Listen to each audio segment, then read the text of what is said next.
The gunshot cracked through the marble lobby like thunder, and Ethan Ward didn't think. He just moved. One second he was mopping floors in his janitor's uniform. The next he was diving in front of Isabella Grant, the pregnant billionaire CEO who'd never even noticed he existed. Blood bloomed across his shoulder as they crashed behind the reception desk together. "Why?" she gasped, pressing her hands against his wound. He looked at her swollen belly, then into her terrified eyes. "Because I'm a father too," he whispered, "and I know what it's like to lose everything." Welcome to a story that changed 2 lives forever. Stick with me till the end and drop a comment about which city you're watching from. I'd love to know how far this story has traveled. The maintenance cart squeaked down the 43rd floor of the Nexus Tower, its wheels marking time against the polished marble like a metronome of invisibility. Ethan Ward pushed it with practiced efficiency, his reflection ghosting across the floor-to-ceiling windows that framed Manhattan's glittering skyline. At 34, he had the kind of face that had once turned heads in MIT lecture halls. Sharp jawline softened by laugh lines that hadn't deepened in years, eyes the color of storm clouds that held equations instead of dreams. "Dad, why do you have to work tonight?" The memory of his 7-year-old son, Marcus's voice from that morning, played in his mind like a broken record. "It's Friday. Everyone else's dad is home on Friday nights." Ethan had knelt down, straightening Marcus's school tie with fingers that once designed AI systems worth millions. "Because superheroes work when everyone else is sleeping, buddy. Someone's got to keep the buildings clean for when the important people come back Monday morning." "But you're important too," Marcus had insisted, his mother's stubborn chin jutting out in defiance. "Different kind of important," Ethan had replied, kissing his forehead before sending him off to Mrs. Chen next door, the elderly neighbor who watched Marcus for less than minimum wage because she knew what it was like to struggle alone. Now, 10 hours into his shift, Ethan methodically worked his way through the executive floor. The irony wasn't lost on him that he was cleaning offices he might have occupied in another life. A life before Sarah's cancer, before the medical bills that devoured their savings, before her death left him drowning in debt with a 3-year-old who needed him more than any algorithm ever would. The Nexus Corporation sprawled across the top 15 floors of the building, its logo, an infinity symbol wrapped around a globe, gleaming from every surface like a promise of endless possibility, for everyone except the invisible army that kept it running after dark. "Ward, you missed a spot!" Victor Reeves's voice cut through the silence like a blade. The night security supervisor stood in the doorway of the break room, his uniform stretched tight across a belly that spoke of too many free donuts from the lobby coffee shop. "Conference room 12, the big presentation's tomorrow morning. Ms. Grant wants it spotless. Isabella Grant." Even her name carried weight in these halls. 29 years old, 7 months pregnant, and running a tech empire her father built from nothing. Ethan had seen her exactly 3 times in his 2 years working here. Always from a distance, always surrounded by a constellation of assistants and executives who orbited her like planets around a sun. "On it," Ethan replied, not bothering to mention he'd already cleaned conference room 12 twice tonight. Victor liked to exercise what little power he had, especially over someone who clearly didn't belong in a janitor's uniform. He wheeled his cart toward the conference room, passing walls lined with awards and magazine covers, featuring Isabella's face. Forbes' 30 Under 30, Time's Future of Tech, Business Insider's The Billionaire Who Could Save Silicon Valley. Each headline a reminder of the stratosphere he'd fallen from. The conference room was indeed spotless, but Ethan went through the motions anyway. As he wiped down the smart board for the 3rd time, his hand brushed against a folder someone had left behind. Financial projections for something called Project Mercury. The numbers made him pause. They were wrong. Catastrophically wrong. The kind of wrong that could sink the entire company if they based their next quarter's strategy on these calculations. His fingers itched for a pen. It would take him 30 seconds to fix the error, to adjust the algorithm they were using. But that wasn't his job anymore. His job was to be invisible, to clean up other people's messes without leaving a trace of himself behind. "Working late again, I see." Ethan spun around, nearly knocking over his bucket. Isabella Grant stood in the doorway, one hand resting on her prominent belly, the other holding a tablet that glowed in the semi-darkness. Up close, She was somehow both more and less intimidating than her photos suggested. Her honey blonde hair was pulled back in a messy bun, and there were shadows under her green eyes that makeup couldn't quite hide. "Miss Grant?" he managed, immediately dropping his gaze to the floor. "I'm sorry. I'll get out of your way." "No, please, finish what you're doing." She moved into the room with surprising grace for someone so heavily pregnant, settling into one of the ergonomic chairs with a soft sigh. "I couldn't sleep anyway. This little one seems to think 3 a.m. is party time." She patted her belly with a tired smile that transformed her face from corporate warrior to something infinitely more human. Ethan continued cleaning, hyper-aware of her presence. She was scrolling through her tablet, occasionally frowning at something on the screen. Every few minutes, she'd shift uncomfortably, her hand going to her lower back. "Can I get you anything?" The words escaped before he could stop them. "Water? Or there's a heating pad in the supply closet that might help with your back." She looked up, surprise flickering across her features. "How did you know my back was hurting?" "My wife. When she was pregnant with our son, she used to make that same movement. Said it felt like someone was using her spine as a xylophone." The memory slipped out unexpectedly, bringing with it the familiar ache that lived just behind his ribs. "Was?" Isabella's voice softened, catching the past tense. "Cancer. 4 years ago." Ethan focused on wiping down the table, the circular motions giving his hands something to do besides shake. "But the heating pad really did help. That's kind." She studied him with an intensity that made him want to disappear into the walls. "I'm sorry about your wife. That must have been incredibly difficult, especially with a child." "We manage." It came out more curtly than he intended, the walls he'd built around his grief standing firm against even kindness. Isabella nodded, seeming to understand the boundary. She returned to her tablet, but Ethan could feel her occasional glances as he worked. When he reached for the folder of financial projections, her voice stopped him. "Leave it. That's tomorrow's headache." She rubbed her temples. "Sometimes I think these numbers are actively trying to give me a migraine. We're hemorrhaging money on Project Mercury, but no one can figure out where the leak is. My CFO swears the math is solid, but something feels off." Ethan's hand hovered over the folder. Every instinct screamed at him to keep his mouth shut, to finish cleaning and disappear back into the shadows where he belonged. But the error was so glaring, so fixable, and she looked so exhausted. "Your discount rate assumption is wrong," he heard himself say. The silence that followed felt like falling off a cliff. Isabella's head snapped up, her eyes sharp despite the late hour. "Excuse me?"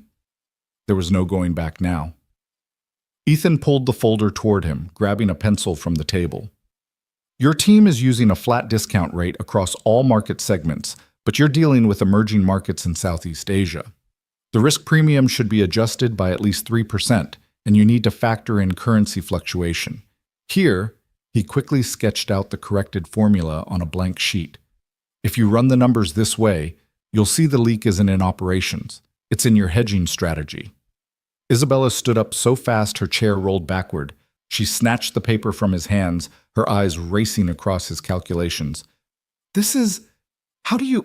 Who are you?"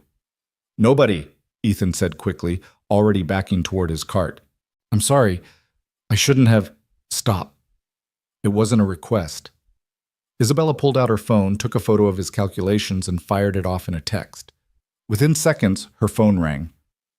"I know it's 3 a.m., David," she said to whoever was on the other end. "Look at what I just sent you."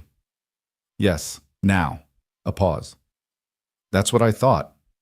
Emergency meeting, 7 a.m. sharp.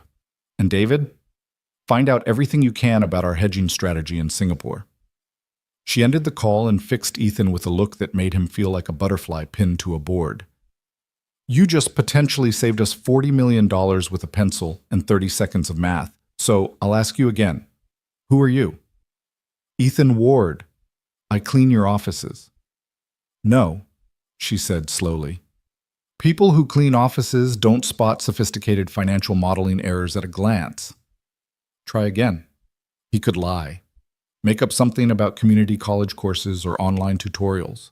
But something about the way she was looking at him, not with pity or condescension, but with genuine curiosity, made the truth tumble out. MIT, class of 2013. Master's in Systems Engineering with a focus on financial AI. I used to work for Prometheus Tech before they went under. Isabella's eyebrows shot up. Prometheus? You were part of the team that developed the Apollo trading algorithm? I led the team, Ethan admitted, the words tasting like dust in his mouth. Ancient history now. Ancient history that's still being taught in business schools as one of the most innovative financial AI systems ever created. She tilted her head, studying him like a puzzle she couldn't quite solve. What happened? Life, Ethan said simply, gripping the handle of his mop like an anchor. Medical bills happened. Choosing between keeping a roof over my son's head and keeping my dignity happened. This job has health insurance and steady hours. That's all that matters now. Isabella was quiet for a long moment, her hand unconsciously moving to her belly. Your son. How old is he? 7. His name's Marcus. Despite himself, Ethan smiled. Smart as a whip, wants to be an astronaut on Mondays, a dinosaur hunter on Tuesdays, and a chef by Friday. Sounds like he inherited his father's brain. Isabella moved closer, and Ethan caught a whiff of her perfume, something expensive and subtle that probably cost more than his monthly rent. Mr. Ward, Ethan, I'd like to make you an offer. I don't need charity. Good, because I don't give it.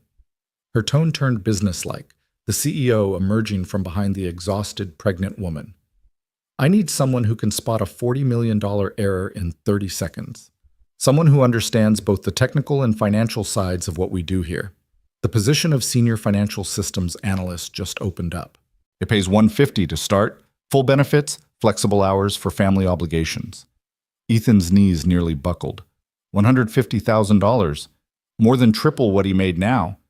Enough to get a better apartment, send Marcus to a good school, maybe even start saving for college. Why? The word came out rough. You don't even know me. I know you created Apollo. I know you chose your son over your career when life got hard. And I know you could have walked past that folder tonight, but you didn't. She pulled out a business card, pressing it into his hand. I built this company by trusting my instincts about people. My instincts are screaming that letting you walk out of here with that mop would be the stupidest thing I could do. Before Ethan could respond, the fire alarm erupted. Not the polite, measured tone of a drill, but the full-throated scream of genuine emergency. The lights flickered once, twice, then died. Emergency lighting kicked in, bathing everything in an eerie red glow. We need to evacuate, Ethan said, his mind immediately shifting into crisis mode. But as they reached the door, smoke was already seeping underneath, thick and black. The stairs, Isabella started, will be packed. There's a service elevator in the back that goes straight to the parking garage. Maintenance staff only. Ethan grabbed his cart, using it to prop the door open slightly. The hallway was filling with smoke fast. Stay low, cover your mouth with this. He handed her a damp cleaning cloth from his bucket. They moved through the smoke-filled corridor, Ethan leading with the confidence of someone who knew every inch of these floors in the dark. Behind them, he could hear panicked voices, the sound of breaking glass.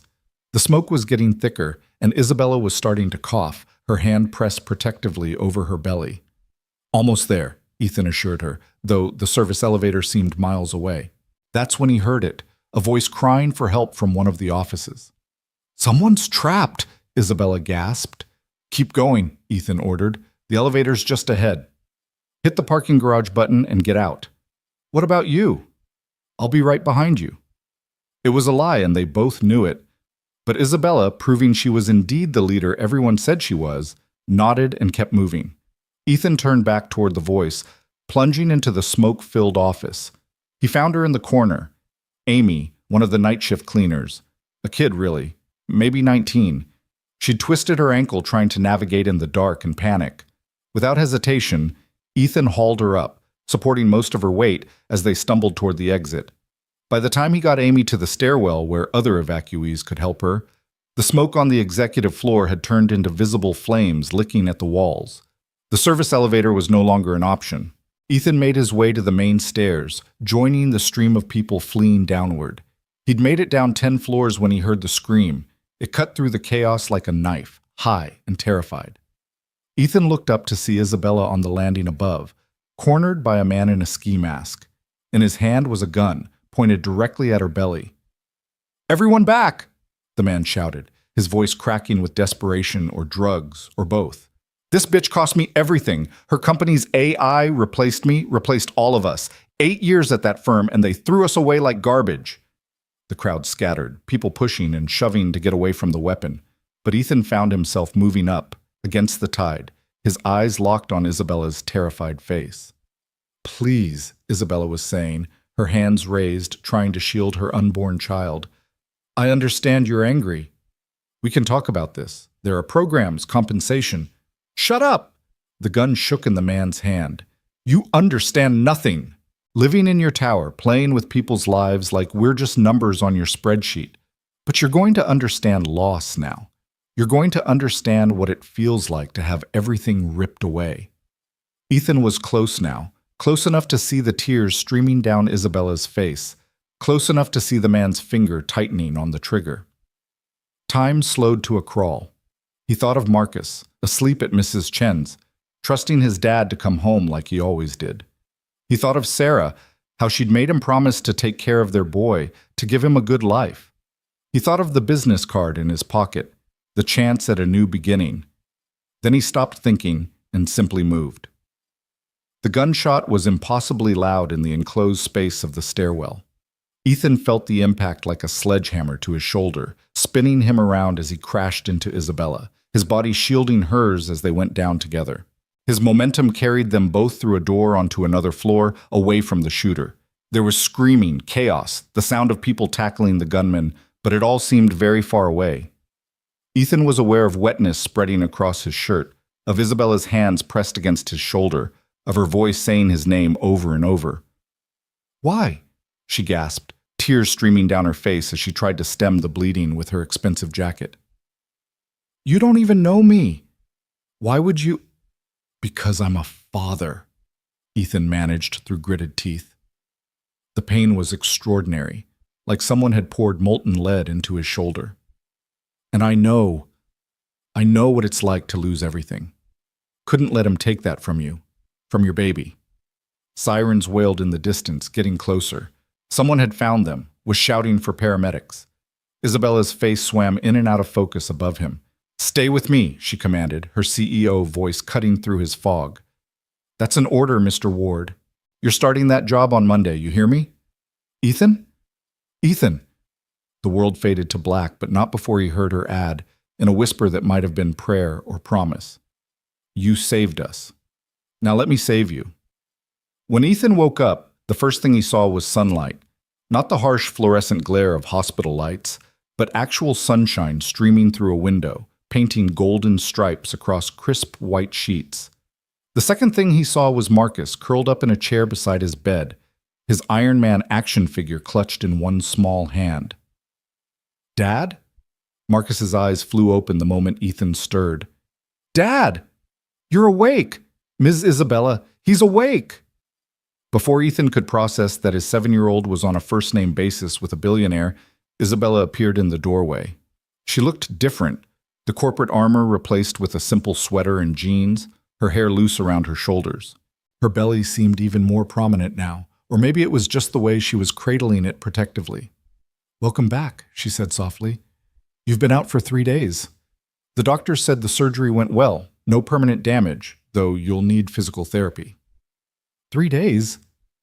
Ethan tried to sit up, wincing as his shoulder protested violently. "Marcus, school is covered," Isabella interrupted.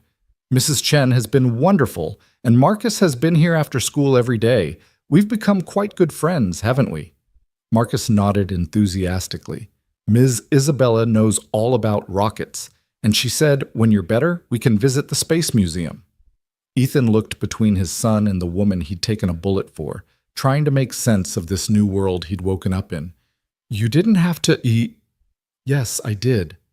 Isabella's voice brooked no argument. "You saved my life. My child's life. The least I can do is make sure your son is taken care of while you recover. The shooter, in custody.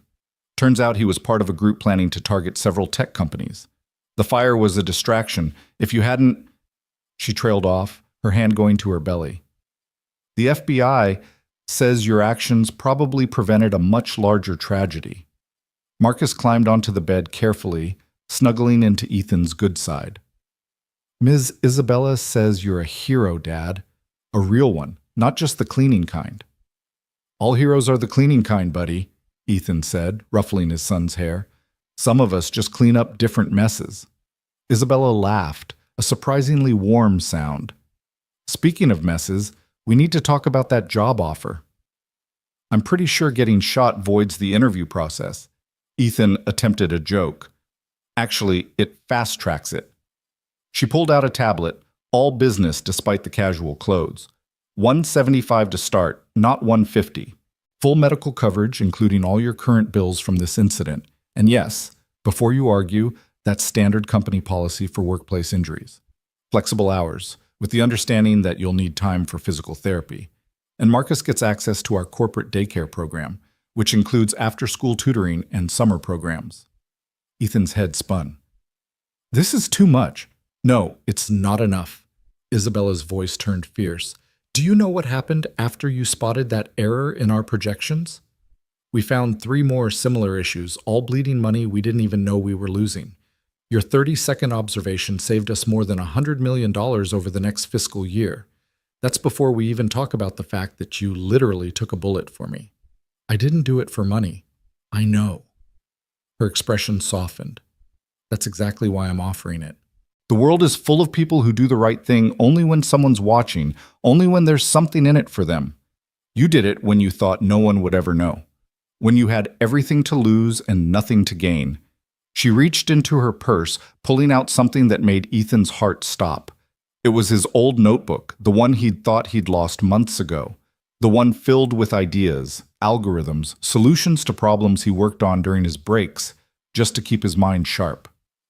Security found this in the maintenance locker, Isabella said. I hope you don't mind, but I looked through it. Ethan, these ideas, they're brilliant, revolutionary even. Why didn't you ever try to sell them, start your own company? With what capital? What connections? Ethan shook his head. Besides, my son needs stability, not his dad chasing pipe dreams. What if I told you it wouldn't be a pipe dream? What if I told you that Nexus wants to develop these ideas, with you leading the team? Your name on the patents, profit-sharing agreement, the whole 9 yards. Marcus looked up at his father with huge eyes. Does this mean we're going to be rich, Dad? It means, Ethan said slowly, looking at Isabella, that sometimes life gives you second chances in the strangest ways. Isabella smiled, and for the first time since Sarah died, Ethan felt something he'd thought was lost forever. Hope. There's one more thing, Isabella said, suddenly looking almost shy. I want to name him after you. Him? She patted her belly. Found out yesterday, a boy. And I want to name him Ethan, if that's okay with you. Ethan felt tears prick his eyes. This woman, this stranger who'd become something else entirely in the space of one violent night, wanted to name her child after him. A janitor. A nobody who'd just been in the right place at the right time. I think, he said, his voice rough with emotion, that would be an honor. Marcus whooped with delight. That means there'll be 2 Ethans, Big Ethan and Little Ethan. That's so cool. As his son chattered excitedly about all the things he could teach little Ethan, and Isabella smiled that warm, grateful smile, Ethan Ward realized that sometimes falling from grace was just life's way of positioning you to catch someone else when they fell. The hospital room filled with laughter and planning and hope. 3 people who'd been strangers a week ago now bound together by violence and courage and the strange alchemy of human connection. Outside, Manhattan hummed with its usual chaos, but inside this small room, a new family was taking shape. Not the kind defined by blood or law, but by choice and chance, and the willingness to see beyond surface appearances to the gold that sometimes hides in the most unexpected places. 2 months later, Ethan stood in front of a whiteboard covered in equations, explaining to a room full of Nexus engineers how his new algorithm could revolutionize their entire trading platform. His shoulders still ached sometimes, a reminder of that night, but he wore it like a badge of honor. "Mr. Ward," one of the senior engineers interrupted, "this is impressive, but the implementation would require completely restructuring our existing framework." "Yes," Ethan agreed simply. "Sometimes you have to tear down what's broken before you can build something better." Through the glass wall of the conference room, he could see Isabella in her office, her feet up on her desk, very pregnant and absolutely glowing as she conducted a video call with investors. She caught his eye and gave him a thumbs up. After the meeting, Ethan found her in the break room, struggling to reach something on a high shelf. "Let me," he said, easily grabbing the box of tea she'd been after. "My hero, again?" she teased, but there was genuine warmth in it. "How'd the presentation go?" "They think I'm crazy." "Perfect. All the best ideas sound crazy at first." She studied him over her mug. "You know, I never properly thanked you." "You gave me a job worth more than I ever dreamed of making." "I think that counts as thanks." "No," Isabella said seriously. "I mean, really thanked you, not as a CEO, not as your boss, but as a mother. You gave my son a chance at life. You gave me a chance to meet him. There aren't words for that kind of gift." "You gave me back my life too," Ethan admitted. "After Sarah died, I was just going through the motions, surviving, not living. This job, this chance, it reminded me that I'm more than just my worst moments." "We all are," Isabella agreed. "Sometimes it just takes someone else to see it first." That evening, Ethan picked Marcus up from the Nexus daycare program, where he'd been building rockets out of Legos with the other kids. As they walked through the lobby, several people nodded respectfully at Ethan. The story of the janitor who saved the CEO had become company legend, though Ethan wished it would fade faster. "Dad," Marcus said as they waited for the subway, "are you happy now?" It was such a simple question, but it hit Ethan like a punch to the gut. When was the last time Marcus had seen him truly happy? "Yeah, buddy," he said, pulling his son close. "I really am." "Good. Mom would be happy too." Ethan looked down at his son in surprise. Marcus rarely mentioned Sarah anymore. "She told me in a dream," Marcus continued matter-of-factly, the way only children can discuss the profound. "She said she was proud of you for being brave. And she likes Ms. Isabella." "Oh yeah?" "Yeah, she said Miss Isabella and little Ethan are going to be our family now. Not replacing family, but adding family. Like when you do math and make the number bigger." Out of the mouths of babes, Ethan thought, marveling at his son's simple wisdom. 3 weeks later, Isabella went into labor during a board meeting. Ethan was in his office, deep in code, when his assistant burst in. "Mr. Ward, Ms. Grant is in labor, and she's asking for you." He found Isabella in her office, breathing through a contraction while somehow still trying to finish an email. "I swear this child has his father's timing," she gasped, then looked mortified. "I mean, not his father. The biological father. He's not in the picture." Ethan had wondered, but never asked. Isabella Grant's personal life was notably absent from all those magazine profiles. "Do you have someone to call? Family?" "My parents are in Tokyo for the month. My sister's in London." Another contraction hit, and she gripped the edge of her desk. "I planned this perfectly." He wasn't due for another 2 weeks. "I had spreadsheets." "Babies don't care about spreadsheets," Ethan said gently. "Come on, let's get you to the hospital." "I can call a car." "Isabella." He used her first name deliberately, watching her eyes widen slightly. "Let me help." "Please." She nodded, and something shifted between them in that moment. The careful professional distance they'd maintained cracked just a little. The next 12 hours were a blur. Ethan stayed because Isabella asked him to, gripping his hand through contractions while alternating between threatening to fire him if he ever told anyone she cried and apologizing for ruining his shirt with her tears. "This is karma," she gasped between pushes. "I restructure companies without breaking a sweat, but one tiny human is completely destroying me." "You're doing amazing," Ethan assured her, wiping her forehead with a cool cloth. "Just a little more." "How do you know?" "Because you're the strongest person I've ever met, and because the nurse is literally holding your son's head, so I'm pretty sure we're close."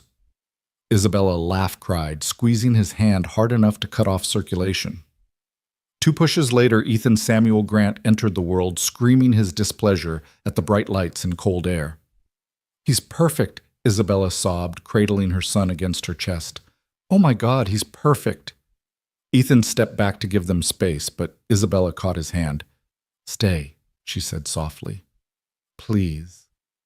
I don't want to be alone for this." So he stayed, watching as Isabella transformed from CEO to mother, cooing at her son, counting his fingers and toes, marveling at his tiny features. When she finally fell asleep, exhausted, Ethan carefully took little Ethan so she could rest, walking him around the room, humming the same lullabies he'd once sung to Marcus.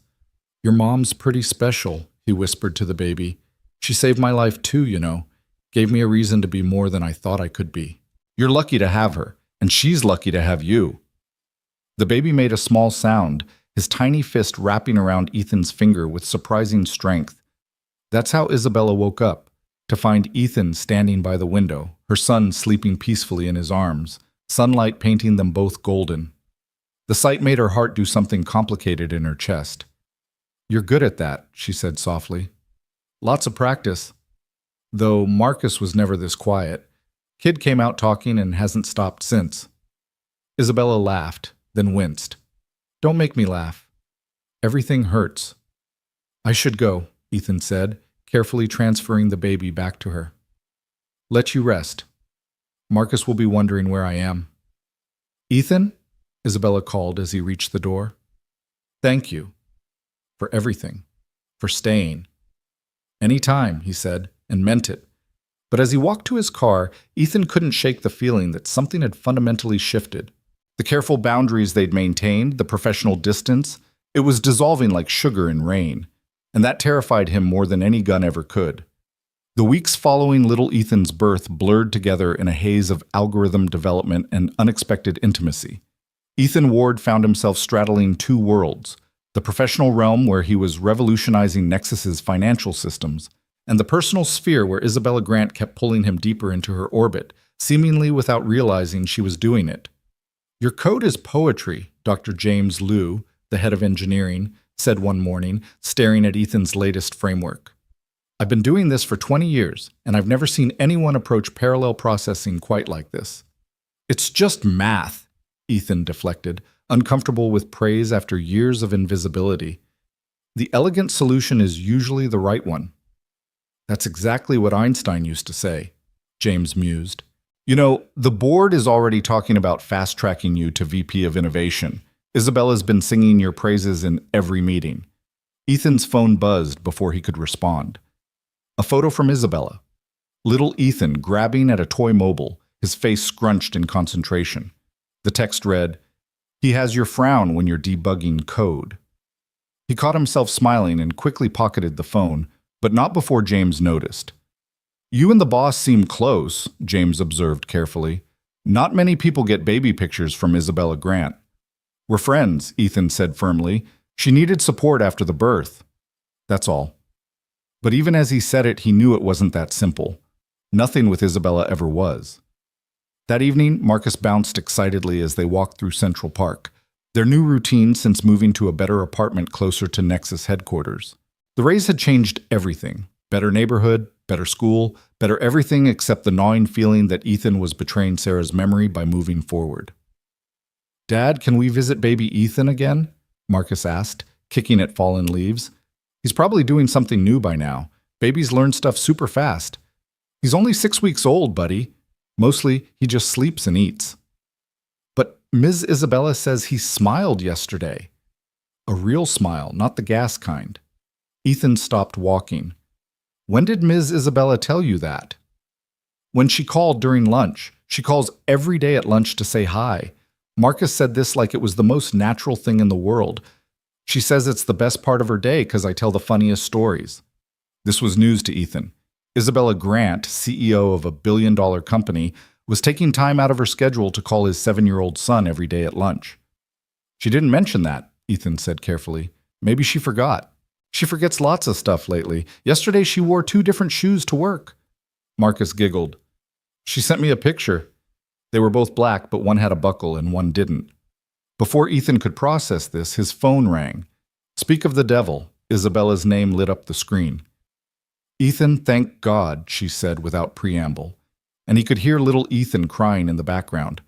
I know it's after hours. I know this is inappropriate, but my nanny just quit, literally walked out, and I have the Japanese investors' dinner in an hour, and I've called every backup service. But there's some concert tonight, and everyone's booked, and… Breathe, Ethan interrupted. We'll be there in 15 minutes. We? Marcus and I. He's been dying to see the baby anyway. The relief in her voice was palpable. You're saving my life. Again. Isabella's penthouse was a study in contrasts. Priceless art on the walls, but baby spit up on the Italian leather couch. A Steinway piano serving as a changing table, board reports scattered between burp cloths and bottles.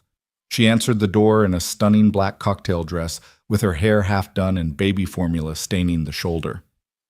I'm a disaster, she said, shoving little Ethan into Ethan's arms. He won't stop crying, I can't get my hair to cooperate, and I'm pretty sure I put my underwear on backward. Go, Ethan said calmly, the baby already settling against his chest. Finish getting ready. We've got this. Marcus had already found the toy box Isabella kept for him. When had she bought toys for Marcus? And was setting up an elaborate game involving dinosaurs and spaceships. Can I help with baby Ethan? Marcus asked hopefully. Sure, buddy. You can be my assistant. First mission, locate a clean burp cloth. As Marcus raced off on his quest, Ethan walked little Ethan around the living room, taking in the space. The penthouse was beautiful but cold, like a magazine spread waiting to be photographed. The only lived-in spots were where the baby had clearly taken over, a vibrating bouncer by the window, a playmat in what should have been a formal sitting area. On the mantel, he noticed a photo that made him pause. It was Isabella in a hospital bed, looking exhausted but radiant, holding newborn Ethan. But what stopped his breath was that he was in the photo too, standing beside the bed, his hand resting protectively on the back of her hospital chair. He didn't even remember someone taking it. That's my favorite picture, Isabella said from behind him. She'd transformed, hair swept up elegantly, makeup flawless, the formula stain hidden under a strategic scarf. You both look so protective, like guardian angels. Isabella, I know what you're going to say, she interrupted. This is getting too personal, too complicated. But Ethan, She stopped, seeming to realize Marcus was listening. We'll talk later. I should go. The dinner will be fine, Ethan assured her. Go close your deal. We'll be here when you get back. She kissed little Ethan's head, hesitated, then kissed Marcus's too. Be good for your dad, sweetheart. The look she gave Ethan before leaving was loaded with things unsaid.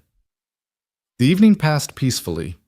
Little Ethan finally settled. Marcus read him stories, mostly involving explosions and aliens, and Ethan found himself oddly at home in Isabella's space. He ordered pizza for dinner, cleaned up the disaster zone that was her kitchen, and even managed to organize some of the scattered paperwork into coherent piles. He was just getting both boys settled on the couch for a movie when he noticed a folder marked Confidential, Project Prometheus. His blood ran cold. Prometheus was his old company, the one that had collapsed and taken his career with it. Why would Isabella have files on it? Unable to resist, he opened the folder. Inside were acquisition papers, dated 3 weeks ago. Nexus had bought all of Prometheus's remaining intellectual property, including patents that had Ethan's name on them. Patents he'd assumed were worthless after the company's bankruptcy. But according to these documents, Isabella had paid $15 million for them. There was a note in her handwriting. Ethan's work deserves to see the light, even if he never knows we have them. Dad, the movie's starting, Marcus called. Ethan quickly closed the folder, his mind reeling. Isabella had spent $15 million to acquire his old work. Not to use it, apparently, but just because she believed it deserved better than being buried in legal limbo. When Isabella returned 3 hours later, both boys were asleep. Marcus curled against Ethan's side, baby Ethan peaceful in his arms. She stood in the doorway for a moment, just watching them, an expression on her face that Ethan couldn't quite read. Successful dinner? He whispered.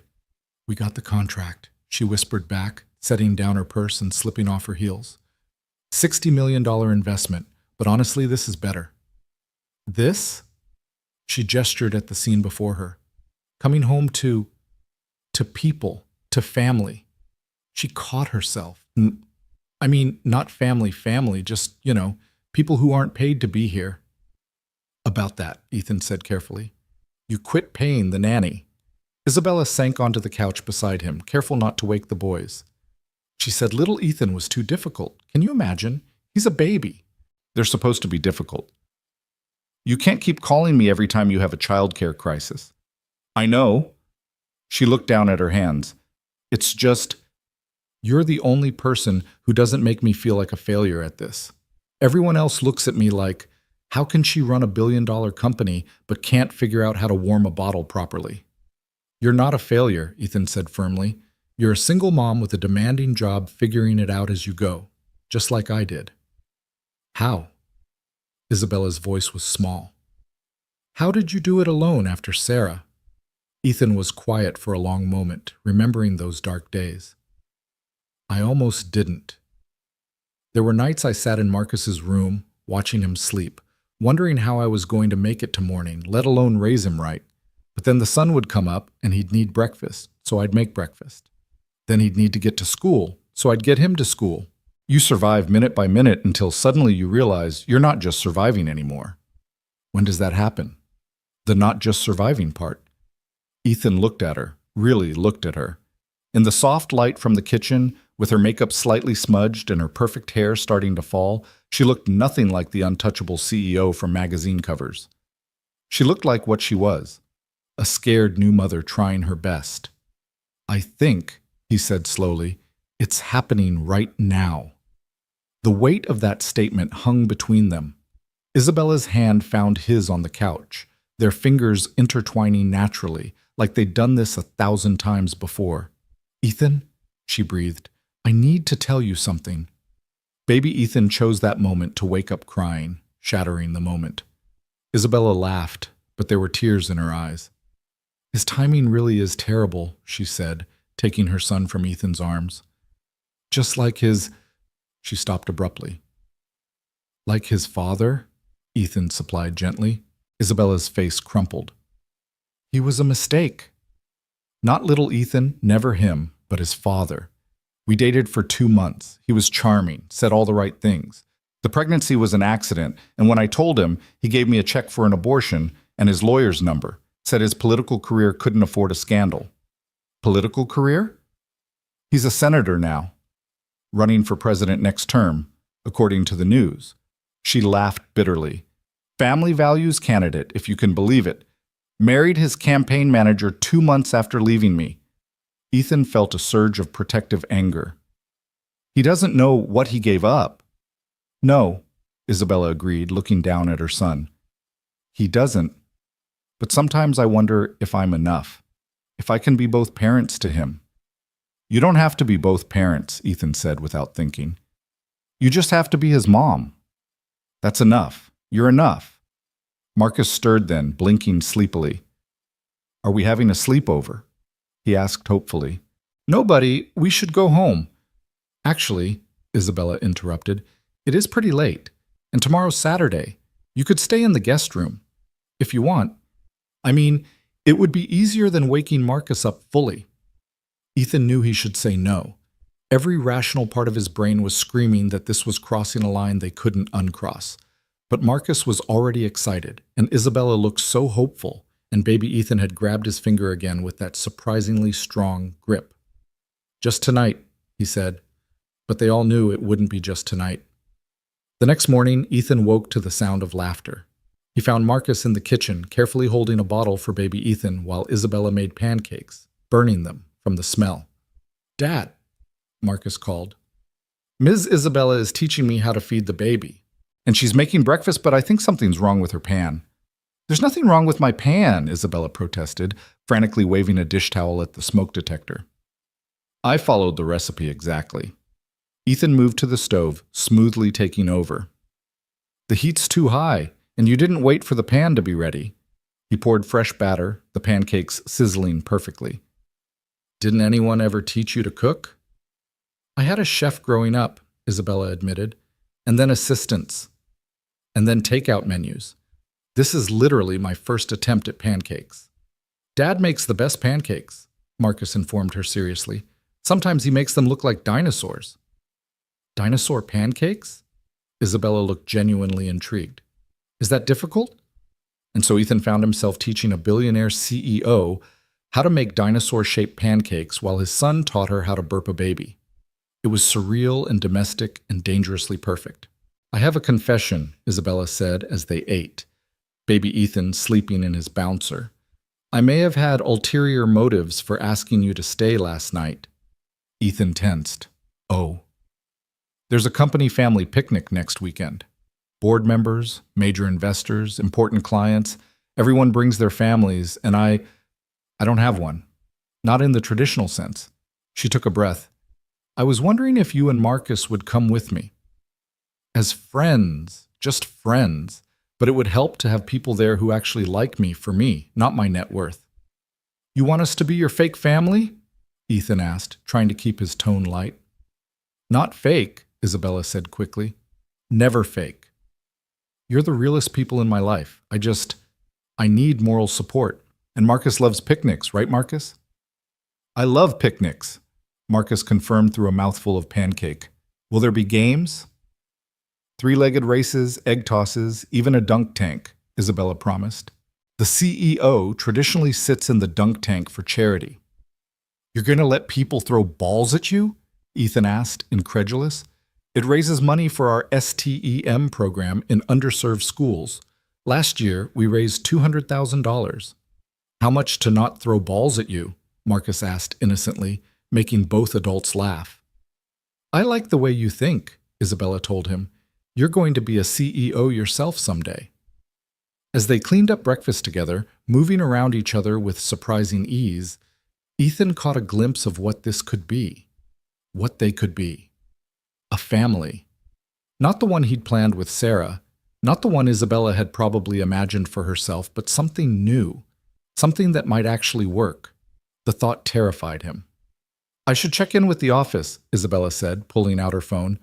The Tokyo team will be… Oh no. What's wrong? She showed him her phone. The screen was filled with notifications, all variations of the same theme. Nexus stock plunges on leaked memo. Someone leaked an internal document suggesting we're abandoning Project Mercury, Isabella said, her CEO mask sliding into place. That's completely false, but the damage is done. I need to get to the office. It's Saturday. Stock markets in Asia are open. If I don't fix this now, we'll lose billions by Monday. She was already moving, gathering her things, when baby Ethan started crying again. She froze, torn between her two worlds. Go, Ethan said. We'll watch him. I can't ask you to… You're not asking. I'm offering. He picked up baby Ethan, who immediately settled. Go save your company. We'll be here when you get back. Isabella looked between him and the baby, her professional and personal selves warring visibly on her face. I promise we'll take good care of him, Marcus added solemnly. I'm a really good big brother. I've been practicing with my friend Tommy's baby sister. That broke through Isabella's hesitation. She kissed baby Ethan, then impulsively kissed Ethan's cheek. Thank you. I'll make this up to you, I swear. She was gone before Ethan could respond, leaving him with a baby, an excited 7-year-old, and the lingering warmth of her lips on his cheek. The day passed in a blur of bottles, diapers, and Marcus's enthusiastic attempts to teach baby Ethan about dinosaurs. They went to the park, where Ethan endured the knowing looks of other parents who assumed he was a divorced dad with weekend custody. Marcus pushed the stroller proudly, telling anyone who would listen about his baby brother Ethan.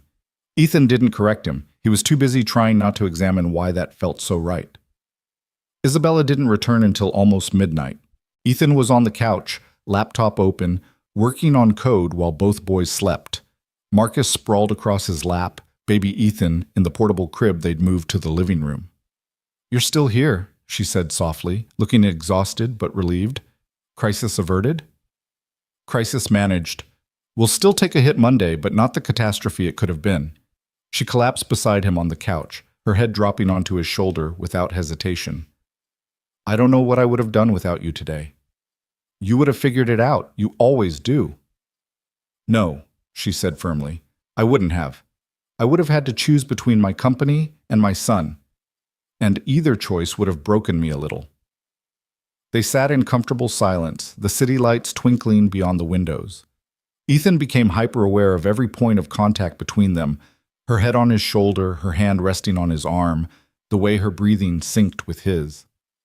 The Prometheus patents, he said suddenly. Isabella stiffened. You saw the folder. Why? She was quiet for so long he thought she wouldn't answer. Then, because you deserved better than what happened to you. Your work was brilliant, innovative, years ahead of its time. It shouldn't have died with that company. $15 million is a lot of money for sentiment. It's not sentiment, it's justice. And besides, she lifted her head to look at him, I plan to make 10 times that when we implement your designs. I'm a businesswoman, Ethan. I don't make investments that won't pay off. And what about this? He gestured at their position, at the boys sleeping nearby, at the domestic scene they'd created. Is this an investment too? Isabella's eyes flashed with hurt. Is that really what you think? That I'm calculating the ROI on every moment we spend together? I don't know what to think, Ethan admitted. 2 months ago, I was mopping your floors. Now I'm in your house, taking care of your son, and you're looking at me like what? Like I'm more than just your employee who took a bullet for you. Isabella pulled away, standing abruptly. You are more than that. She stopped, running her hands through her hair in frustration. God, Ethan, you have to know by now that you're everything. You and Marcus, you've become everything to us. The admission hung in the air like a challenge. Isabella, no, let me finish. I know this is complicated. I know I'm your boss, and that makes this ethically messy.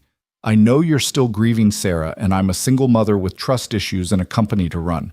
I know all the reasons this shouldn't work. But Ethan, when I'm with you, none of that matters. When I watch you with my son, when I see Marcus teaching him silly songs, when we're all together like this, it feels like family. It feels like home. And I haven't felt that since my parents died. Your parents are in Tokyo, Ethan said, confused. Isabella's laugh was bitter. My parents died when I was 22, car accident. The people in Tokyo are my father's investors who I call mom and dad to maintain the fiction that I have a support system. No one wants to trust a billion-dollar company to an orphan with abandonment issues. The revelation recontextualized everything Ethan thought he knew about her. The workaholic tendencies, the desperate need for control, the way she'd latched onto him and Marcus like lifelines. We're both orphans, he said softly. In different ways. Broken people trying to build something whole, Isabella agreed. Ethan stood, closing the distance between them. We're not broken. We're just experienced. We know what loss feels like, which makes us appreciate what we have even more. And what do we have? Isabella asked, her voice barely a whisper. Instead of answering with words, Ethan did what he'd been wanting to do for weeks. He kissed her. It was gentle at first, tentative, both of them afraid of shattering this fragile thing between them. Then Isabella's arms went around his neck, pulling him closer, and the kiss deepened into something desperate and honest and real. When they finally broke apart, both breathing hard, Isabella's eyes were bright with tears. This changes everything, she said. Everything's already changed, Ethan pointed out. We're just finally admitting it. Before Isabella could respond, baby Ethan started crying. They both laughed, the tension breaking. His timing really is the worst, Ethan said, moving to pick up the baby. Just like his father, Isabella said, then froze. I mean, I know what you meant. But as Ethan soothed the crying infant, he wondered if maybe, just maybe, she'd meant something else entirely. Marcus woke up then, rubbing his eyes. Is it morning? Nobody, just baby Ethan being fussy. Maybe he had a bad dream, Marcus said sagely. I used to have bad dreams after Mom went to heaven. But Dad would hold me and sing the special song, and then the dreams would go away. What special song? Isabella asked. Marcus looked at his dad. Can you sing it for baby Ethan? Ethan hesitated. He hadn't sung that song since Sarah died. It was their song. The one she'd hummed while pregnant with Marcus. The one they'd danced to at their wedding. But looking at Isabella's hopeful face, at baby Ethan's teary eyes, at his own son's encouraging smile. He realized maybe it was time to let the past inform the future instead of imprisoning it. So he sang, soft and low, a lullaby about coming home, about finding where you belong. Baby Ethan settled almost immediately, his eyes drooping closed, but it was Isabella who was crying, silent tears streaming down her face. "That was beautiful," she whispered. "Mom thought so too," Marcus said. "She said songs are like bridges. They help us get from sad to happy." Out of the mouths of babes, Ethan thought again. "I should get Marcus home," he said eventually. "It's late." "Or," Isabella said carefully, "you could stay. Both of you. The guest room has 2 beds, and tomorrow's Sunday. We could have breakfast together. Real breakfast, not my burnt pancake disaster." Ethan looked at Marcus, who was practically vibrating with hope. "Please, Dad. Baby Ethan might need us." He looked at Isabella, who was trying so hard to seem casual about the invitation, but failing completely. "Just tonight," he said, the same thing he'd said before.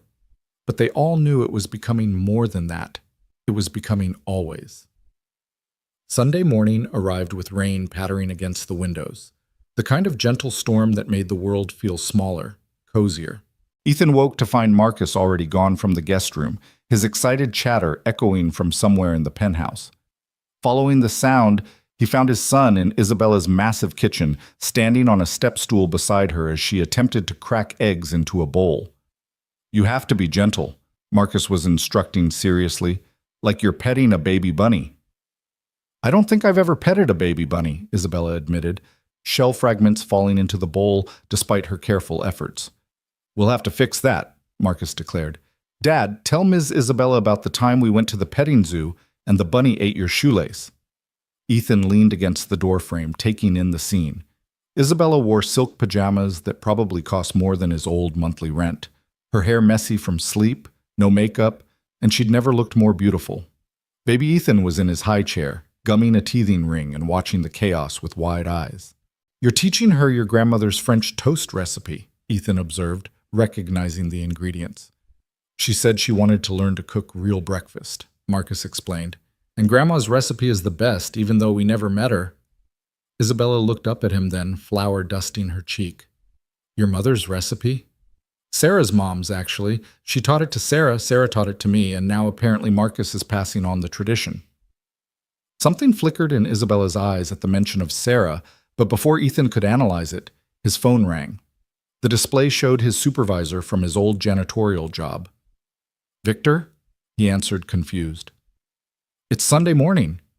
"Ethan, thank God." Victor's voice was strained. "I know you don't work here anymore, but something's happened. There's been another incident at the Nexus building. Police are here. They're asking about you, about that night with the fire and the shooting." Ethan's blood ran cold. "What kind of incident?" "Someone broke into the executive floor last night. They spray-painted threats all over the walls, said this was just the beginning, that they weren't done with the company or the people who stopped them before." Isabella had moved closer, concern etched on her face. Ethan put the phone on speaker. "The thing is," Victor continued, "they knew details. About where you were standing when you got shot, about the janitor's cart you used to prop the door. Details that weren't in any news reports. The cops think it might be connected to the original attack." "We'll be right there," Isabella said, her CEO voice taking over. "Miss Grant? I didn't know." 30 minutes, Victor. Tell the police we're coming." She was already moving, her phone out, calling her security chief, her lawyer, arranging childcare for baby Ethan. The transformation from domestic goddess in training to corporate warrior was instant and complete. "Marcus, buddy, you're going to stay here with Mrs. Patterson," Ethan said as an elderly woman appeared at the door, apparently Isabella's emergency nanny. "But Dad," no arguments. "This is grown-up stuff." Marcus's lower lip trembled. "Is someone trying to hurt you again?" Ethan knelt down, pulling his son close. "No one's going to hurt me. But I need to go help the police figure out what happened. I'll be back soon." "Promise?" "Promise." As they rode down in Isabella's private elevator, she said quietly, "You don't have to come." This is my company, my problem. Someone's threatening us because I stopped them from hurting you. That makes it our problem. She reached for his hand, squeezing it tightly. I'm scared, Ethan. What if they come after the boys? What if... We won't let that happen, he said firmly, though the same fear was clawing at his chest. The executive floor was a crime scene.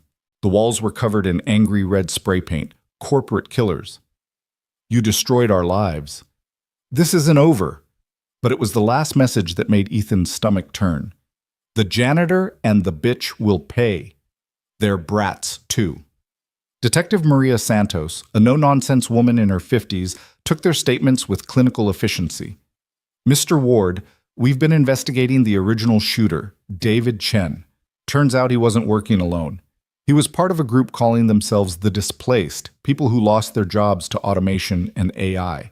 They've been planning attacks on tech companies for months. How many are in this group? Isabella asked. We're not sure. Chen isn't talking, and their online communications are encrypted. But based on the sophistication of last night's break-in, we're dealing with at least 3 or 4 others, possibly more. So they're still out there, Ethan said flatly. Still planning to hurt us. We're increasing security at the building and assigning protection details to both of you and your children. Detective Santos's expression softened slightly. I know this is frightening, but we're taking this very seriously. We won't let them hurt you or your families. But as they looked at the hate-filled messages covering the walls, Ethan wondered if police protection would be enough. The next week passed in a blur of increased security, police interviews, and trying to maintain normalcy for the boys. Isabella had moved them all into her penthouse temporarily, insisting it was safer with her building's superior security. Ethan had resisted at first, but the logic was undeniable. Plus, Marcus was thrilled to have a sleepover every night with baby Ethan. This is temporary, Ethan kept reminding himself as he watched Isabella reading bedtime stories to Marcus, as he taught her how to properly hold a bottle for baby Ethan, as they moved around each other in the kitchen with increasing synchronicity. But temporary was starting to feel permanent. Thursday evening, Isabella came home from work looking shaken. There was a man outside the building today. Security caught him taking photos of everyone coming and going. When they questioned him, he ran. Ethan pulled her into his arms without thinking, feeling her tremble against him. Did they catch him? No, but he dropped his phone. The police have it now. She pulled back to look at him. There were pictures of Marcus's school on it, Ethan. They know where he goes to school. The rage that flooded through him was primal, protective. We're pulling him out tomorrow. Already arranged. Nexus has a corporate tutoring program. He can study from the office with full security. She touched his face gently. I'm so sorry. I never meant for my world to put you both in danger. Hey, he said firmly, this isn't your fault. These people are sick, blaming others for their problems instead of adapting. You didn't make them violent. But if you hadn't saved me, then little Ethan would be growing up without a mother, and Marcus would be growing up without... He trailed off, not sure how to finish that sentence. Without what? Isabella prompted softly. Without you, he admitted. Both of you. You've become so important to him, Isabella. To us. She kissed him then, desperate and fierce, like she was trying to memorize the feel of him. When they broke apart, there were tears on her cheeks. I love you, she whispered. I know it's too soon. I know it's complicated, but I love you, Ethan Ward. You and Marcus both. Before he could respond, Marcus's voice called from the hallway. Dad? I had the bad dream again. They found him standing in his pajamas, clutching his Iron Man figure, tears streaming down his face. The bad man was trying to hurt baby Ethan, he sobbed, and you weren't there to stop him. Isabella scooped him up without hesitation, carrying him to the couch. It was just a dream, sweetheart. Baby Ethan is safe in his crib, see? She pointed to the baby monitor showing little Ethan sleeping peacefully. But what if the bad men come back? Marcus asked, curling into Isabella's embrace like he'd been doing it his whole life. Then your dad and I will stop them, Isabella said firmly, just like we did before. Together, Marcus asked hopefully. Together, Ethan confirmed, sitting beside them and wrapping his arms around both. They stayed like that until Marcus fell back asleep, safe in the circle of their protection. As Ethan carried his son back to bed, he heard Isabella whisper to the baby monitor, "I'll keep them all safe, little one, whatever it takes." The company picnic was Saturday, and despite everything, Isabella insisted they still go. "We can't let fear control our lives," she said that morning, adjusting Marcus's bow tie. They'd gone shopping together earlier in the week, Isabella insisting on buying Marcus a whole new wardrobe for safety reasons, though Ethan suspected she just enjoyed spoiling his son. "Do I look like a businessman?" Marcus asked, examining himself in the mirror. "You look like a heartbreaker," Isabella told him, making him giggle. The picnic was held at a private estate in the Hamptons, with security so tight even the caterers had background checks. As they arrived, Ethan was acutely aware of the picture they made. Him carrying baby Ethan in a carrier, Isabella holding Marcus's hand, looking every inch the perfect family. "Isabella!" A woman in designer sundress rushed over. "Oh my goodness, is this your baby?"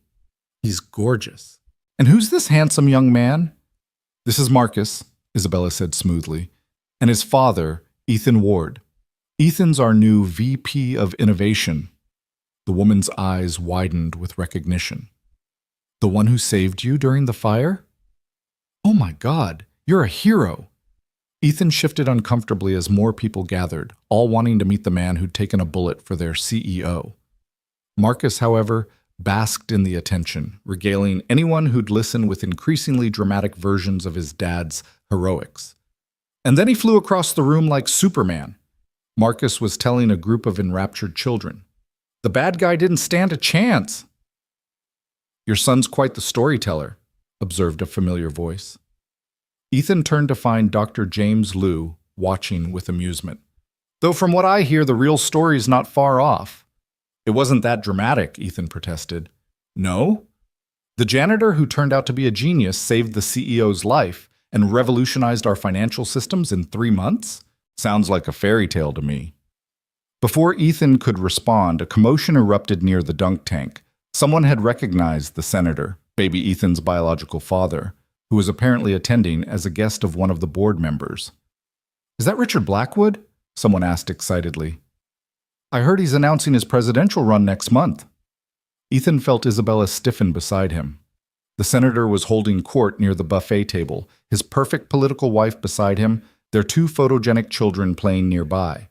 The all-American family, campaign ready. "I need some air," Isabella said tightly. "I'll come with you." "No, stay. Marcus is having fun." She practically fled toward the gardens. Ethan found her 10 minutes later, sitting on a bench overlooking the ocean, baby Ethan cradled against her chest. "He doesn't even know," she said without preamble. "He looked right through me earlier like I was nobody. The father of my child doesn't even recognize me anymore." "His loss," Ethan said simply, sitting beside her. "Is it? Look at his family. Perfect wife, perfect kids, perfect life. Meanwhile, I'm a single mother whose son will grow up wondering why his father didn't want him. He'll grow up knowing his mother wanted him enough for 2 parents. And he'll have Marcus as a big brother teaching him about dinosaurs and superheroes.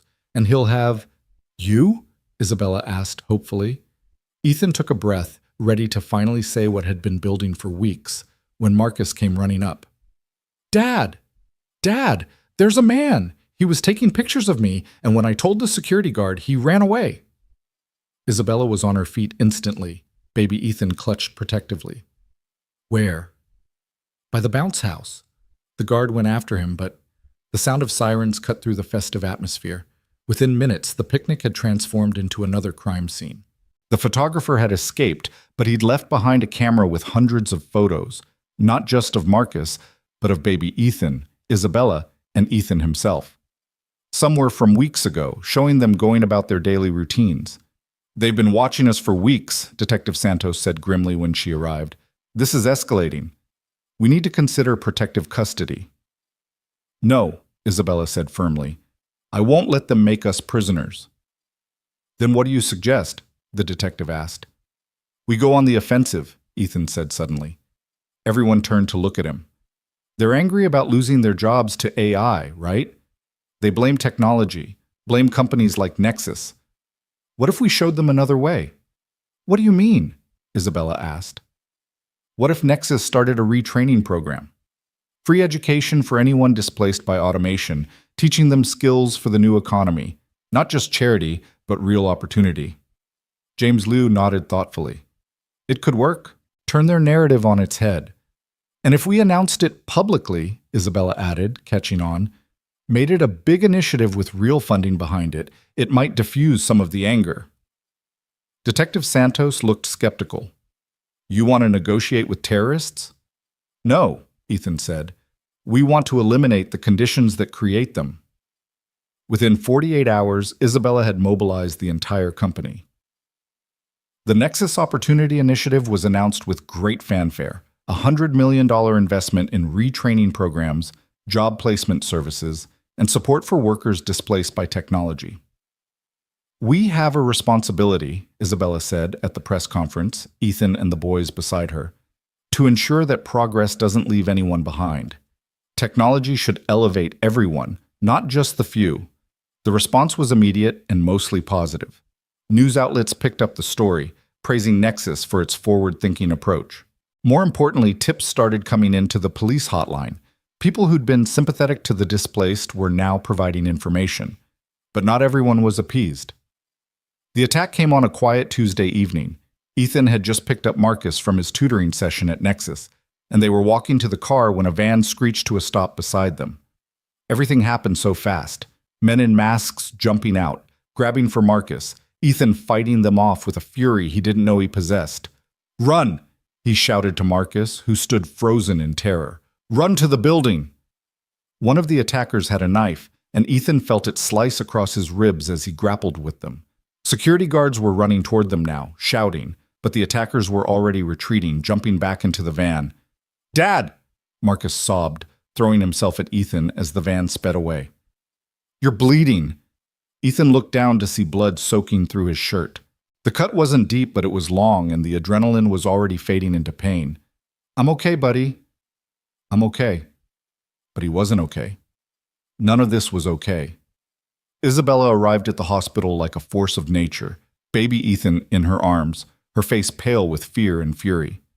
27 stitches, the doctor told them. You're lucky it wasn't deeper. Lucky, Isabella repeated bitterly after the doctor left. You could have been killed. Marcus could have been taken. How is any of this lucky? Because we're all still here, Ethan said, reaching for her hand. Still together. For how long? She asked, tears finally breaking through. How long before they succeed? Before they hurt one of you or take one of the boys? I can't lose you, any of you. Marcus, who'd been quietly coloring in the corner, looked up. Are we going to have to leave? The question hung in the air, heavy with possibility. Maybe, Ethan said slowly. We should. Isabella's head snapped up. What? Think about it. These people know where we live, where Marcus goes to school, where we work. Even with security, we're sitting ducks. But if we left, really left, started fresh somewhere else, you want to run? Isabella asked, but there was something in her voice that wasn't quite condemnation. I want to protect our family, Ethan said, the word our hanging meaningfully between them. We could go to Switzerland, Isabella said suddenly. Nexus has a satellite office there. I could run things remotely for a while, at least until the police catch the rest of the displaced. Switzerland has chocolate, Marcus offered hopefully, and mountains. It's halfway around the world, Ethan pointed out. Exactly, Isabella said. Far from anyone who wants to hurt us. We could leave tomorrow before anyone knows we're gone. It was insane, impulsive, completely unlike anything Ethan would normally consider. But looking at Marcus's scared face, at baby Ethan sleeping innocently in Isabella's arms, at the woman he'd somehow fallen completely in love with, he realized normal had stopped applying to their lives weeks ago. Okay, he said. Okay, Isabella repeated, surprised. Let's go to Switzerland. All of us. Together. Marcus cheered, then winced as the movement pulled at his father's stitches. Sorry, Dad. Never apologize for being happy, buddy. Isabella leaned down and kissed him, careful of his injuries. I love you, she whispered. Both of you. All three of you. We love you too, Marcus said matter-of-factly. Right, Dad? Ethan looked at his son, at Isabella, at baby Ethan, at this patchwork family they'd built from tragedy and chance and choice. Right, he confirmed. We love you too. They left New York 36 hours later on a Nexus corporate jet with enough security to protect a head of state. As the city disappeared beneath the clouds, Ethan held Isabella's hand while Marcus excitedly pointed out landmarks to baby Ethan, who gurgled happily in response. This isn't how I pictured my life going, Isabella said softly. Better or worse than expected? Ethan asked. She looked at their boys, at their joined hands, at the future spreading out before them, uncertain but theirs. Different, she said, but perfect in its own way. As the plane carried them toward their new life, Ethan thought about the strange path that had led them here. A janitor and a billionaire, a widow and a single mother, two broken families becoming one whole. It shouldn't work, but somehow it did. Dad, Marcus asked, looking up from the picture he was drawing of their family. Are we going to be okay? Ethan pulled his son close, feeling Isabella lean into his other side, baby Ethan safe in her arms. Yeah, buddy, we're going to be more than okay. And for the first time since Sarah's death, he truly believed it. The Swiss Alps rose before them like something out of a fairy tale, snow-capped peaks piercing an impossibly blue sky. Marcus had his face pressed against the car window, providing enthusiastic commentary while baby Ethan slept peacefully in his carrier. It looks like Frozen, Marcus exclaimed. Do you think there's an ice castle? Probably several, Isabella said with a smile, though Ethan could see the exhaustion in her eyes. She'd been on calls with New York for most of the flight, managing the crisis from 30,000 feet. Their temporary home was a chalet in Zermatt, all wood and glass with views of the Matterhorn. It was smaller than Isabella's penthouse, but warmer somehow, more intimate. As they settled in, Ethan found himself imagining a life here, teaching Marcus to ski, watching baby Ethan take his first steps in the meadow behind the house, waking up beside Isabella with mountains instead of skyscrapers outside their window. It's perfect, Isabella said, coming up behind him as he stood on the balcony.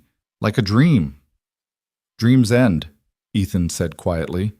Not all of them, she countered, wrapping her arms around his waist, careful of his still healing wound. Some dreams just become reality. That night, after the boys were asleep, they sat by the fireplace going through the flood of messages from New York. The Opportunity Initiative was gaining momentum, with other tech companies pledging to join. More importantly, 3 members of the displaced had been arrested, including the would-be kidnapper from the picnic. It's working, Isabella said with relief. The program, the arrests, it's actually working. But? Ethan could hear the hesitation in her voice. But the board is getting nervous. A CEO who flees the country doesn't inspire confidence. They're giving me a month to either come back or step down. Ethan felt his heart sink. You can't step down. Nexus is your life. No, Isabella said firmly. It was my life. Now I have a different life. A better one. She pulled out a tablet, showing him a document. I've been thinking. What if we started something new here? A company that bridges the gap between human workers and AI, that focuses on enhancement rather than replacement? We could use your patents, my business experience. Our company? Ethan asked, something flowering in his chest. Ward Grant Technologies, Isabella said with a smile. Or Grant Ward. I'm not picky about the order. What about Nexus? I'll maintain a position on the board, keep my equity. But day-to-day operations? She shrugged. James Liu would make an excellent CEO. Ethan stared at her. You'd give up running a billion-dollar company to start over with me? I'd give up everything to keep this family safe and together, Isabella said simply. The company, the money, the prestige, none of it matters without you and the boys. Before Ethan could respond, his phone buzzed. Unknown number, New York area code. Don't answer it, Isabella said immediately, but something made him pick up. Hello? Mr. Ward. The voice was familiar but unexpected. This is Richard Blackwood. Isabella went rigid. The senator. Baby Ethan's biological father. What do you want? Ethan asked coldly. I know you're with Isabella. I know about the child. My security team flagged the threat assessment when the displaced included my name in their manifesto. They what? Ethan put the phone on speaker. They knew about my connection to Isabella, to the baby. They were planning to expose it during my campaign launch, use it to humiliate both of us. The FBI just informed me. Isabella found her voice. Why are you calling? There was a long pause. Because I owe you both an apology and a warning. The FBI believes there's one more member of the displaced still at large, someone with inside knowledge of Nexus, someone who's been feeding them information. Who? Ethan demanded. They don't know yet. But Isabella, Ethan, he knows where you are. My team intercepted communications. You need to move now. The line went dead just as glass shattered in the front window. The rock that had shattered the window rolled across the hardwood floor, a note tied around it with red string. Ethan moved instantly, pulling Isabella away from the windows while his mind calculated angles, exits, threats. The boys were upstairs, still sleeping, unaware that their sanctuary had just been breached. Don't touch it, Isabella whispered, but Ethan was already pulling on the kitchen gloves he'd grabbed, carefully unfolding the paper. You can't run far enough. The children will pay for your sins. Isabella's hand flew to her mouth, muffling a sob. Through the broken window, they could hear movement in the darkness outside, boots crunching on gravel, getting closer. Get the boys, Ethan commanded, his voice steady despite the fear coursing through him. Backstairs. Go to the car. Keys are in my jacket. What about you? I'll be right behind you. Go! She ran, her feet silent on the stairs, and Ethan moved to the kitchen, grabbing the knife block. His ribs screamed in protest as he positioned himself between the front door and the staircase. If someone was coming in, they'd have to go through him first. The doorknob turned slowly, testing, then stopped. Ethan held his breath, knife gripped tight, when his phone buzzed again. This time, a text from an unknown number. Look outside. Come alone, or we come in. Through the window, he could see a figure standing in the driveway, illuminated by the motion sensor lights. Even from a distance, even in the darkness, Ethan recognized him. Victor Reeves, his old supervisor from the janitorial job. The pieces clicked into place with sickening clarity. Victor, who always knew which offices would be empty. Victor, who had access to every floor, every security code. Victor, who'd called him to the crime scene, ensuring he'd be there for the police to question. Ethan made a decision that went against every instinct screaming in his head. He opened the door and stepped outside. Victor, he said calmly, though his hand still gripped the knife. This isn't you. This isn't who you are. Victor laughed bitterly, and Ethan could see the gun in his waistband, the wild look in his eyes. You don't know anything about me, Ward. You worked beside me for 2 years and never once asked about my life, my family. Nothing. You're right, Ethan admitted, taking a careful step forward. I was too wrapped up in my own problems to see anyone else's. I'm sorry. Sorry? Victor's voice cracked. I trained you, covered for you when you were too grief-stricken to function properly, and the second that rich bitch noticed you, you left without a backward glance. Do you know what happened to the rest of us after the shooting? They brought in a private security firm, said we couldn't be trusted with executive floor access anymore. 20-year veterans treated like criminals. Isabella didn't know. Isabella Grant doesn't care about anyone beneath her tax bracket, Victor shouted. None of them do. We're invisible to them, just background noise until one of us snaps. Well, guess what? We all snapped. Behind Victor, more figures emerged from the shadows. 3 of them, all wearing maintenance uniforms Ethan recognized. People he'd worked alongside, shared break room coffee with, never really knowing them at all. It doesn't have to be like this, Ethan said, his mind racing. Isabella should be at the car by now with the boys. He just needed to buy them time. The Opportunity Initiative is a PR stunt, Victor spat. You think offering us coding classes makes up for decades of treating us like furniture? You got lucky, Ward. The right place, the right time, the right pretty face to save. The rest of us? We just get to keep pushing mops until robots replace us, too. One of the other men spoke up, younger, nervous. Victor, this wasn't the plan. We were just supposed to scare them, not— Plans change, Tommy. Victor pulled out his gun, not pointing it yet, just holding it. Mr. Ward here is going to call his girlfriend. Tell her to come back with those kids. We're going to have a conversation about wealth redistribution. No.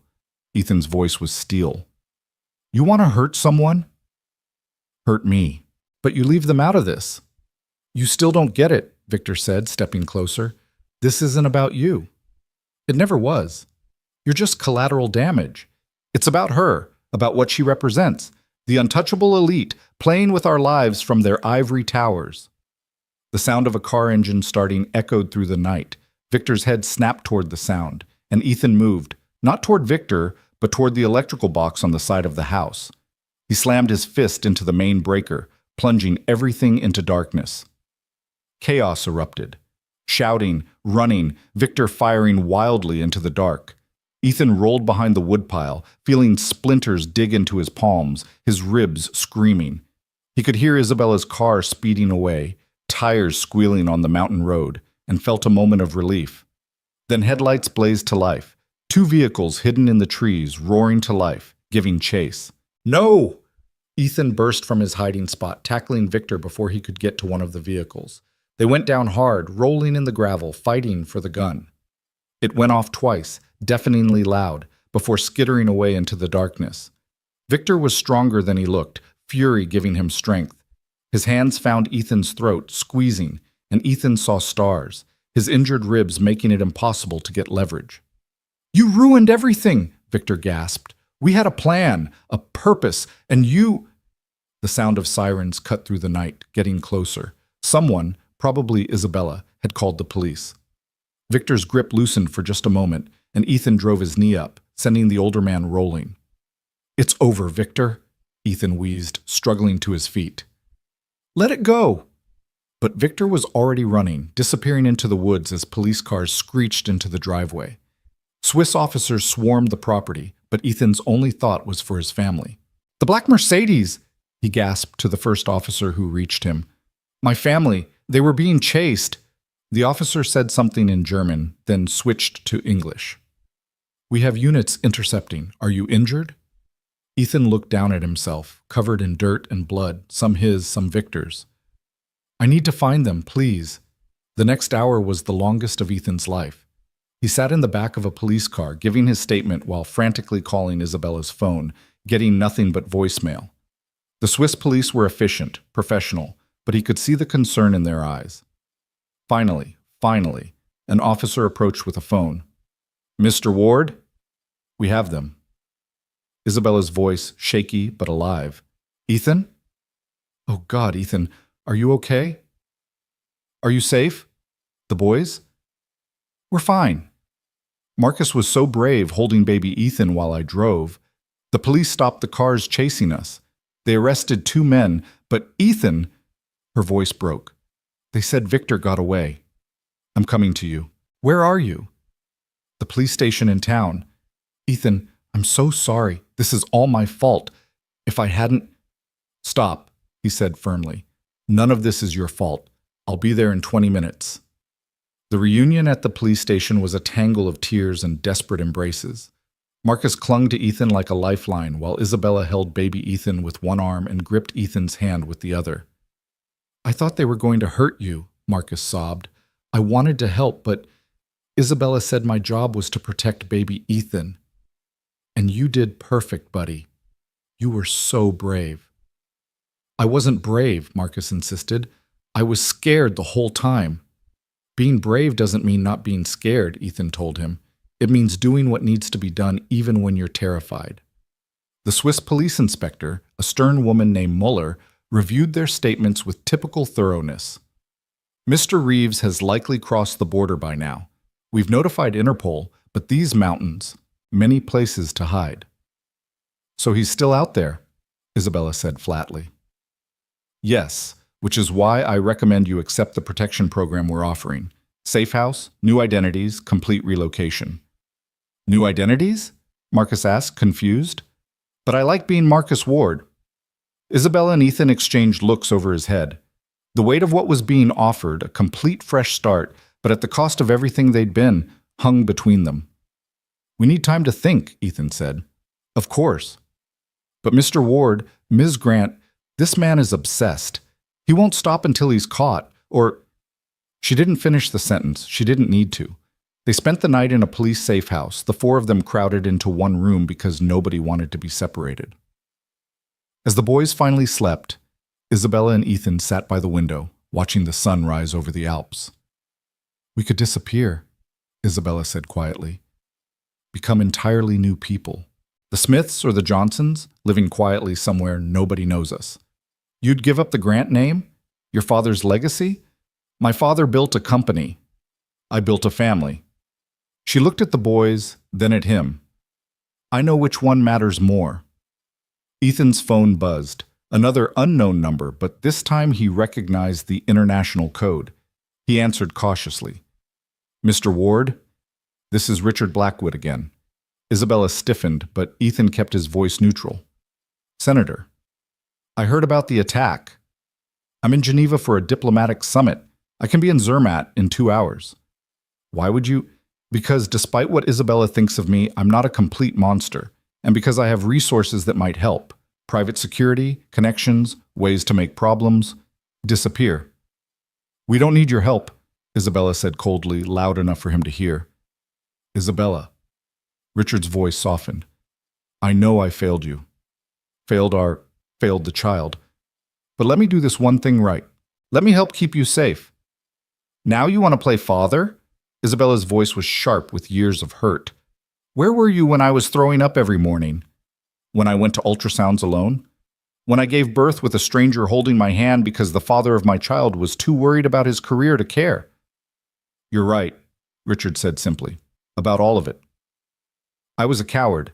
I am a coward. But I'm also a United States Senator with a security detail and diplomatic immunity. I can get you somewhere safe, somewhere even Victor Reeves can't reach." Ethan saw the war playing out on Isabella's face. Pride versus practicality, old hurt versus present need. "What did you have in mind?" Ethan asked. 3 hours later, Richard Blackwood arrived in a convoy of black SUVs with diplomatic plates. He looked older than his campaign photos, gray creeping into his perfect hair, lines around his eyes that makeup couldn't hide. His gaze went immediately to baby Ethan in Isabella's arms, and something cracked in his perfect political facade. "He has my mother's eyes," he said softly. "He has nothing of yours," Isabella said firmly, pulling the baby closer. Richard nodded, accepting the rejection. "The embassy in Bern has a secure residence, full diplomatic protection, international territory. You'd be untouchable there while the authorities hunt for Reeves." "And what do you want in return?" Ethan asked. Richard looked at him, really looked at him, taking in the protective way Ethan stood between him and Isabella, the way Marcus hid behind his father's legs. "I want to know they're safe," Richard said. "All of them, including you, Mr. Ward. The man raising my biological son to be a better person than I could ever make him." "Ethan's not raising your son," Isabella said. "He's raising his son." "Biology doesn't make you a father. Showing up does. Being there does.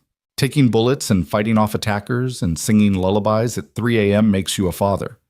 Richard flinched at each point, but didn't argue. "You're right, which is why I'm offering this with no strings attached. No claims, no rights, no expectations. Just let me help. Let me do one decent thing in this whole mess." Marcus tugged on Ethan's shirt. "Dad, who is this man?" Before anyone could answer, baby Ethan started crying. Without thinking, Ethan took him from Isabella, bouncing him gently, humming the lullaby that always worked. The baby settled immediately, one tiny hand grasping Ethan's finger. Richard watched this with something like pain in his eyes. "One decent thing," he repeated quietly. The convoy ride to Bern was surreal. Marcus was fascinated by the diplomatic flags, the bulletproof glass, the serious security agents with earpieces. He peppered Richard with questions that the senator answered with surprising patience. "Do you really know the president?" "Several presidents, actually." "Have you been to space?" "No, but I've met astronauts." "Cool. My dad's going to teach me to be an astronaut. or a dinosaur scientist, or maybe a chef who cooks for astronauts. Your dad sounds like an amazing teacher. Isabella and Ethan exchanged glances at the wistfulness in Richard's tone. The embassy residence was like something from a movie. High walls, security checkpoints, beautiful grounds that were also a fortress. As they settled in, Richard pulled Ethan aside. I've had my team looking into Victor Reeves. He's more dangerous than you know. Military background, special forces training before he fell on hard times. Lost his wife to cancer, couldn't afford treatment, blamed the system that valued stock prices over human lives. Like me, Ethan said quietly. He's like me if I'd chosen rage over resilience. Nothing like you, Richard corrected. You found a way forward. He only found someone to blame. Why do you care? Really? Richard was quiet for a moment, watching through the window as Isabella helped Marcus explore the garden, baby Ethan sleeping in a stroller beside them. I've made a lot of mistakes in my life, he said finally. Choosing career over character, image over integrity. But the worst mistake was walking away from her, from them. I told myself it was for the best, that they'd be better off without me. But really, I was just a coward. He turned to Ethan. You're not a coward. When it mattered, you stood up. You protected them. You're the father that baby deserves, the partner Isabella deserves. Don't let my failures poison that. Before Ethan could respond, his phone rang. Detective Santos from New York. Mr. Ward, I have news. We caught 2 more members of the displaced network trying to flee the country. Under interrogation, they gave us everything. Victor Reeves' location, his plans, his resources. Where is he? Still in Switzerland. He's holed up in an abandoned ski lodge about 50 kilometers from Zermatt. Swiss authorities are mobilizing now. Ethan felt a mixture of relief and dread. So it's almost over. Almost. But Mr. Ward, they also revealed something else. The attack was never really about Miss Grant or automation. Victor Reeves has been obsessed with you specifically. He saw you as a betrayal of everything he stood for, a working man who chose to side with the elite. That's insane. Yes, it is, which is why he's so dangerous. This is personal for him in a way that makes him unpredictable. Stay in the embassy until we have him in custody. But even as Ethan agreed, he knew Victor wouldn't wait to be caught. Men like that, driven by perceived betrayal and righteous fury, didn't go quietly.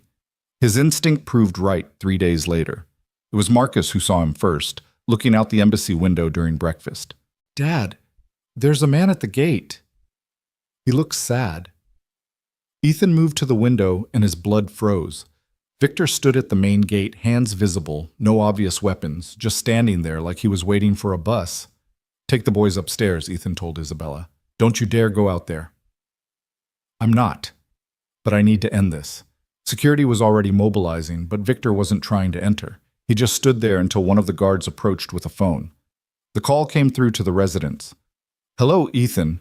Victor's voice was calm, almost peaceful. Beautiful morning, isn't it? What do you want, Victor? To talk. Man to man, worker to worker. No weapons, no threats, just words. The police are coming. I know, that's why we should talk now.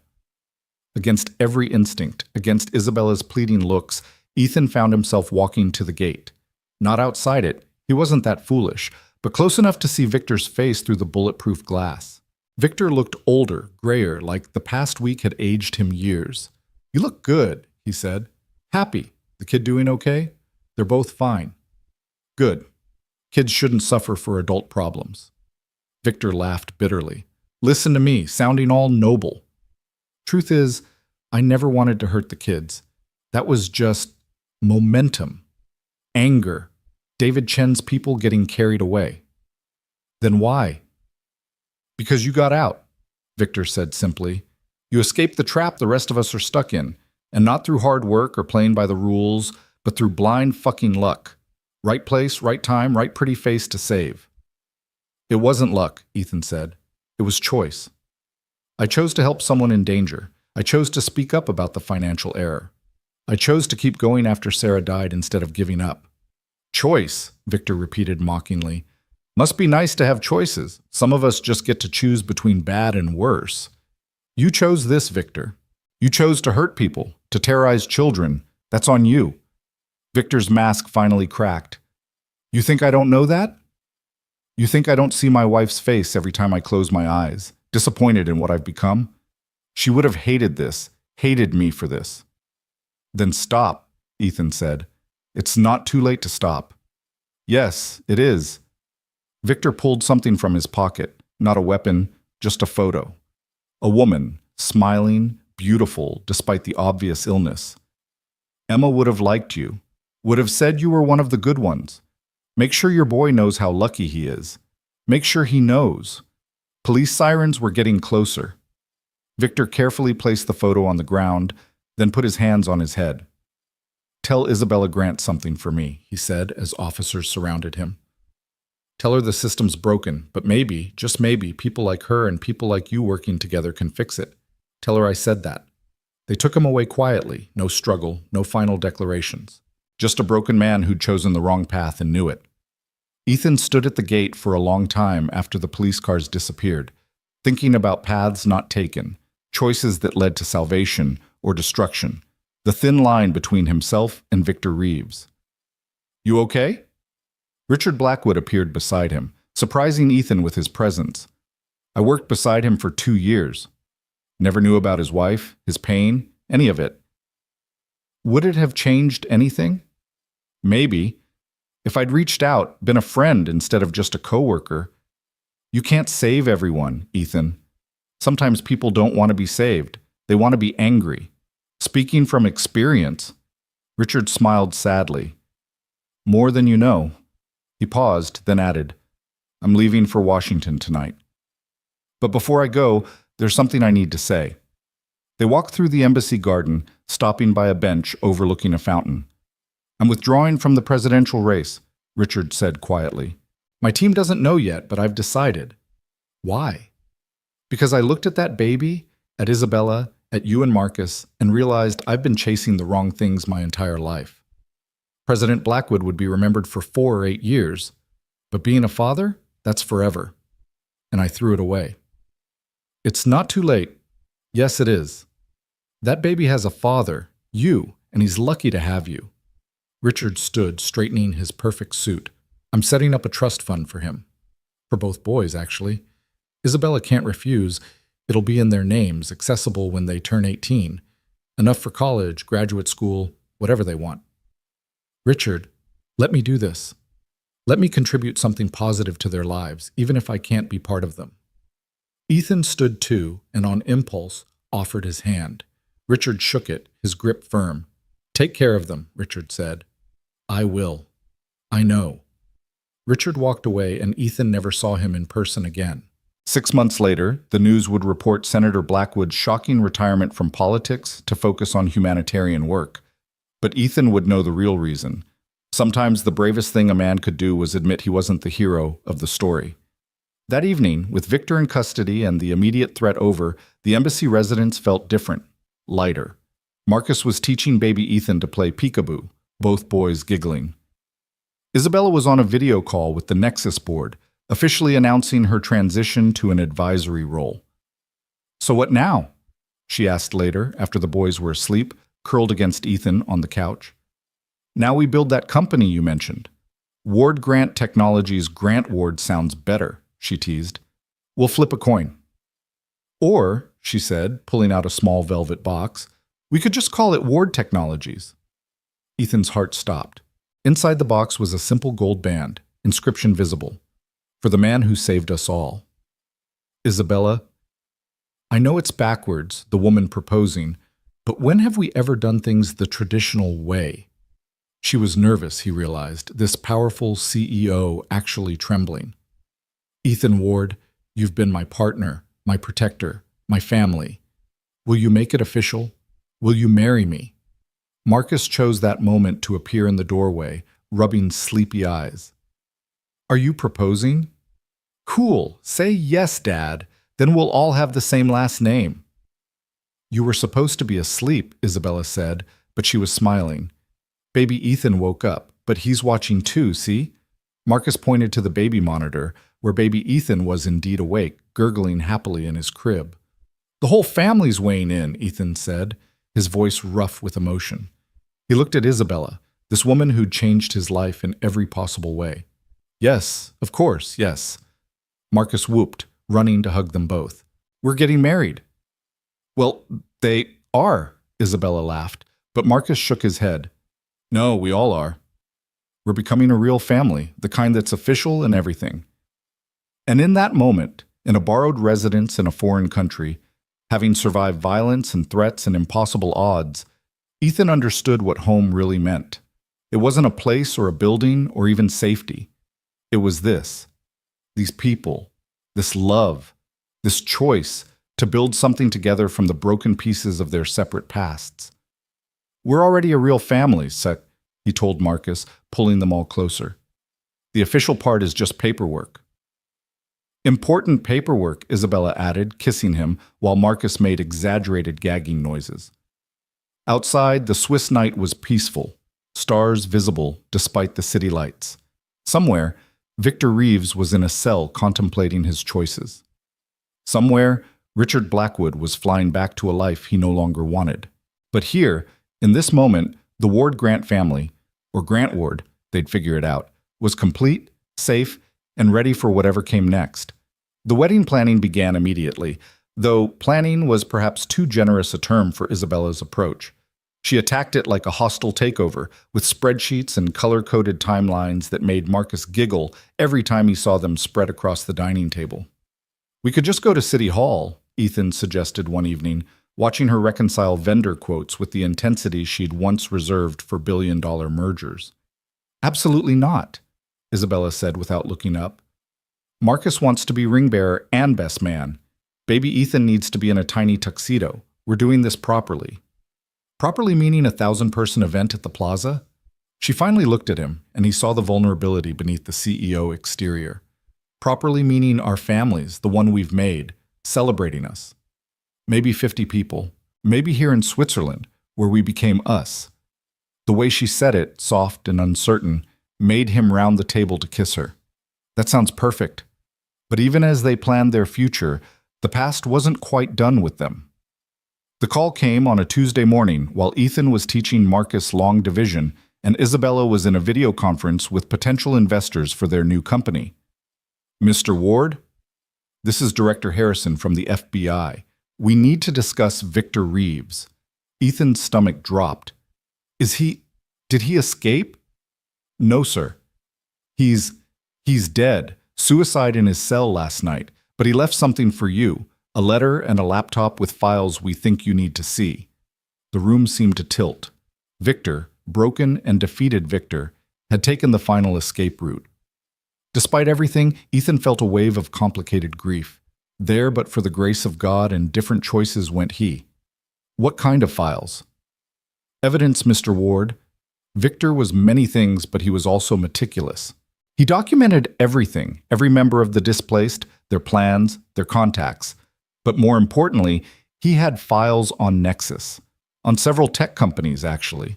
Illegal surveillance, insider trading, things that go way beyond his group's activities. Isabella had finished her call and moved closer, concern etched on her face. Ethan put the phone on speaker. He was trying to expose corporate corruption. In his twisted way, yes.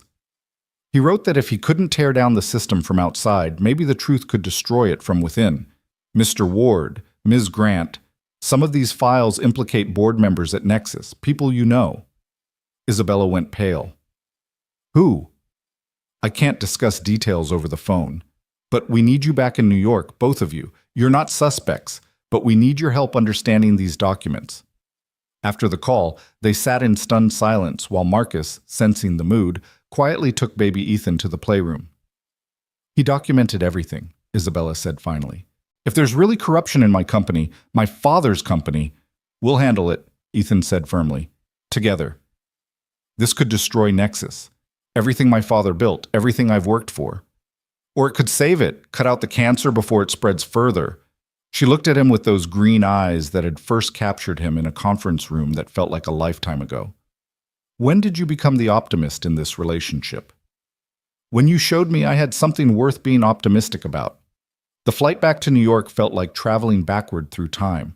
Marcus pressed against the window, pointing out landmarks he remembered, while baby Ethan slept peacefully in Isabella's arms. But Ethan could see the tension in her shoulders, the way she kept checking her phone for updates from the board. They were met at JFK by a full FBI escort, which thrilled Marcus and terrified Ethan in equal measure. The safe house they were taken to was nothing like the Swiss embassy, just a nondescript apartment in Queens that could have belonged to anyone. The files are extensive, Director Harrison explained, spreading documents across a conference table they'd set up in the living room. Victor had access to executive communications going back years. He installed keystroke loggers, hidden cameras, even tapped into private phone lines. That's illegal, Isabella said.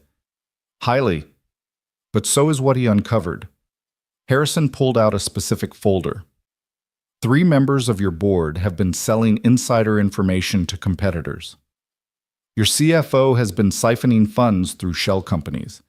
And your head of security, the one you trusted with your family's safety, has been taking bribes to look the other way on industrial espionage. Isabella sank into a chair like her strings had been cut. David Pearson? He's been with the company for 15 years. He was at my father's funeral. Sometimes the longest relationships hide the deepest betrayals, Harrison said gently. The question now is what you want to do about it. What are our options? We build a case, arrest them all simultaneously. The press will have a field day, stock prices will tank, but Nexus survives. Cleaner, maybe smaller, but honest. Or, Ethan asked, knowing there was always another option. Or Ms. Grant works with us to gather additional evidence. Wears a wire, gets confessions, helps us understand the full scope of the corruption. Absolutely not, Ethan said immediately. She's been through enough danger. I'll do it, Isabella said quietly. Isabella, my father built Nexus to change the world, to make technology that helps people. These people perverted that vision for profit. I'll do whatever it takes to clean house. Marcus wandered in then, baby Ethan in his arms, with surprising competence for a 7-year-old. Why does everyone look sad? Did something bad happen? Just grown-up work stuff, buddy, Ethan said, but Marcus was already reading the room with the perception children developed when their worlds kept shifting. Someone was mean to Isabella's company. Something like that. Marcus considered this, then walked over to Isabella and carefully placed baby Ethan in her arms. When kids are mean at school, Ms. Peterson says we have to stand up to them, even if it's scary. Your teacher sounds smart, Isabella said, kissing the top of his head. She is. She also says bullies are usually just scared of something themselves. Marcus looked thoughtful. Maybe the mean people at your company are scared too. Out of the mouths of babes, Ethan thought for what felt like the 100th time since this all began. The operation took 3 weeks. 3 weeks of Isabella wearing wires to board meetings, of pretending everything was normal while gathering evidence of extraordinary betrayal. Ethan watched her come home each night, exhausted and heartsick, peeling off the recording equipment like it was burning her skin. David offered to increase security for the wedding today, she said one night, laughing bitterly. He actually looked me in the eye and promised to keep our family safe while knowing he'd been selling our secrets to competitors. It's almost over, Ethan promised, holding her while she cried angry tears into his shoulder. Is it? How do I ever trust anyone again after this? How do I know who's real and who's just waiting for their chance to profit off my trust? You trust us, Marcus said from the doorway, where he'd appeared like a little ghost. Me and Dad and baby Ethan, we're real. Isabella held out her arms, and Marcus ran into them. You're the realest things in my life, she agreed. The arrests happened on a Thursday. Synchronized raids at homes and offices, federal agents sweeping through Nexus like avenging angels. Ethan watched from their apartment as the news broke, Isabella's hand gripped tight in his. Corruption scandal. Rocks Nexus Technologies.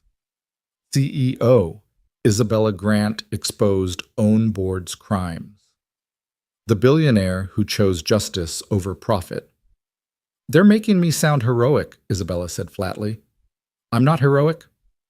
I'm just angry. Anger channeled into justice is its own kind of heroism, Ethan pointed out. The phone rang constantly. Reporters, board members, investors, all wanting statements, reassurances, explanations. Isabella ignored them all until one call made her freeze. "It's James Liu," she said, staring at the screen. "He's technically acting CEO now." "Answer it," Ethan encouraged. "Isabella." James's voice was warm when she put him on speaker. "I wanted you to know the remaining board voted unanimously. We want you back. Not in a year, not after things calm down. Now. Nexus needs you.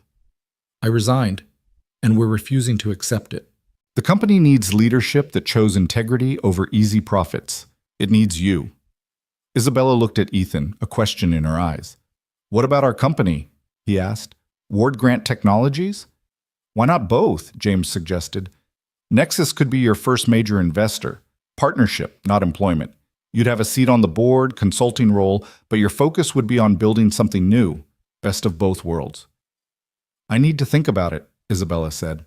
"Of course. But Isabella, your father would be proud. You saved his company's soul."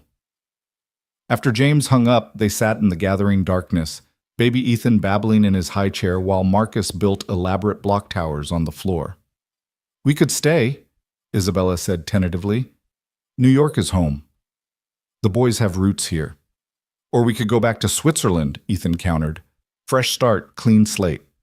"Or," Marcus interrupted, not looking up from his blocks, "we could do both.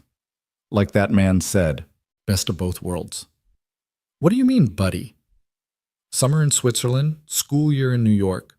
Like Billy from my class, his parents are divorced, so he has 2 houses. Except ours would be because we want to, not because we have to." Isabella and Ethan exchanged amazed looks over his head. Sometimes the simplest solutions came from the smallest voices. "That's actually brilliant," Isabella said. "I know," Marcus said matter-of-factly. "I'm very smart. Dad says I get it from Mom.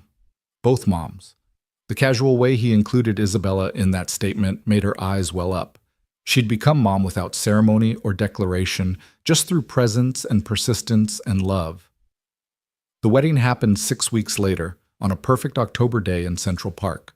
Not the grand affair Isabella had initially planned, but something better, intimate, honest, real.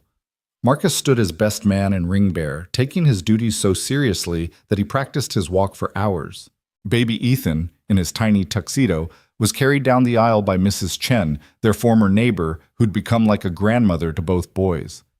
"You sure about this?"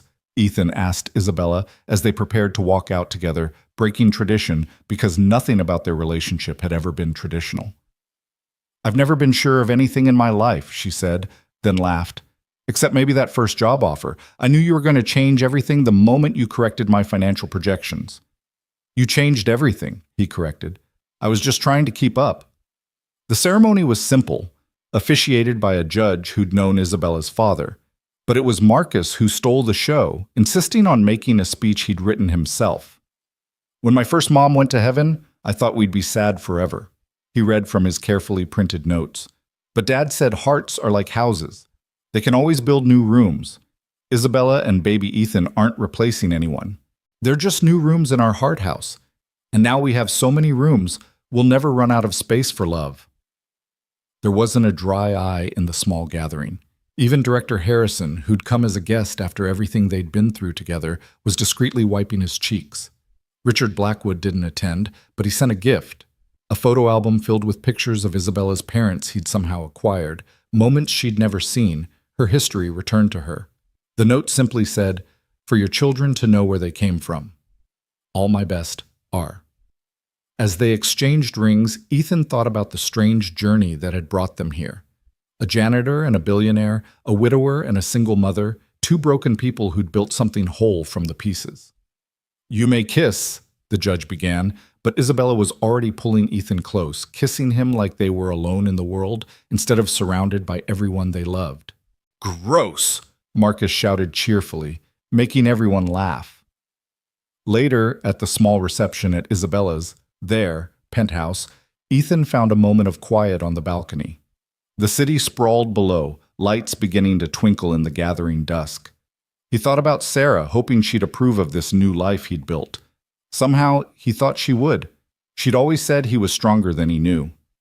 "There you are," Isabella said, joining him, baby Ethan in her arms and Marcus trailing behind with cake on his face. "We were looking for you." "Just thinking." "About?" "About how sometimes the worst things that happen to us lead to the best things. If Sarah hadn't died, if I hadn't taken that janitor job, if there hadn't been a fire that night, we never would have found each other," Isabella finished. "It seems wrong to be grateful for tragedy." "Not grateful for the tragedy," Isabella corrected. "Grateful for the strength we found because of it. For the choice to keep going when stopping would have been easier." Marcus tugged on Ethan's jacket. "Dad, baby Ethan said his first word." "He's only 8 months old, buddy." "But he did." "Listen." Marcus leaned close to the baby. "Say it again, little brother." Baby Ethan looked at Marcus with adoration, then opened his mouth and clearly said, "Mar." "He's trying to say Marcus," Marcus exclaimed, delighted. "I'm his first word." "Actually," Isabella said with a smile, "I think he's saying more. He does it every time he finishes his bottle." "I'm choosing to believe it's Marcus," Ethan said, ruffling his son's hair. "Better story." "The best stories are the ones we choose to believe," Isabella agreed, leaning into him as they watched the city lights come alive. 6 months later, Ward Grant Technologies, they'd literally flipped a coin, launched its first product, an AI system designed not to replace human workers, but to enhance their capabilities, making every employee as valuable as a CEO. The launch event was held in the same conference room where Ethan had first corrected Isabella's projections, now transformed into their company's headquarters. 2 years ago, a janitor saved my life, Isabella said in her keynote speech, Ethan beside her on stage. Not just from a bullet, but from a narrow view of what success looked like. He showed me that brilliance exists at every level of society, waiting for opportunity. Ward Grant Technologies isn't just about artificial intelligence. It's about augmented humanity, about ensuring technology elevates everyone, not just the privileged few. The crowd erupted in applause, but Ethan barely heard it. He was watching Marcus in the front row, holding baby Ethan, now walking but still called baby Ethan, both boys wearing matching "My Parents Are Geniuses" t-shirts that Mrs. Chen had made. "Your turn," Isabella whispered, stepping back. Ethan approached the microphone, still uncomfortable with public speaking, but knowing this message mattered. "Every person in this room has potential beyond their current circumstances," he began. "I know because I've been the invisible one, the one whose ideas didn't matter because of my job title. Technology should be a ladder, not a wall. What we're launching today isn't just software, it's possibility, it's hope. It's a chance for every janitor to become a CEO, and for every CEO to remember they're human." The demo that followed was flawless. The system worked exactly as promised, turning entry-level employees into strategic thinkers, giving them tools previously reserved for the highest levels of management. Orders poured in before they even left the stage. "We did it," Isabella breathed as they finally escaped to their office. "You did it," Ethan corrected. "We did it," Marcus said firmly from the doorway, baby Ethan toddling beside him. "Family means we all did it together." And standing there, in the office that had once been cleaned by a grieving widower, now run by a family built from loss and love and choice, Ethan understood that Marcus was right. They had all done it together. Every tear, every triumph, every moment of terror and joy had led to this, not an ending, but a beginning. "What's next?" Isabella asked, pulling up their business plan on the smartboard. "Everything," Ethan said, lifting baby Ethan onto his shoulders while Marcus grabbed the digital pen to add his own ideas to their plan. "Absolutely everything." Through the window, Manhattan stretched out in all its impossible glory, a city of dreams and heartbreak and endless possibility. Somewhere out there, another janitor was pushing a cart through empty offices, brilliant and invisible. Somewhere, another single parent was choosing between dignity and survival. Somewhere, another family was being born from circumstances no one would choose but everyone could overcome. "Dad?" Marcus asked, adding surprisingly complex diagrams to their business plan. "Are we rich now?" Ethan looked at Isabella, at baby Ethan, at the ring on his finger and the company they'd built and the future spreading before them like a promise. "Yeah, buddy," he said, "we're the richest people in the world." "Cool," Marcus said, then went back to his drawing. "Can we still have pizza for dinner?" They laughed, all of them, the sound filling the office that had witnessed so much transformation. And as the sun set over the city that had brought them together, the Ward Grant family, they'd decided to hyphenate after all, stood ready for whatever came next, knowing that together they could handle anything. Even pizza negotiations with a 7-year-old genius. The future stretched before them, bright and uncertain and absolutely perfect in its imperfection.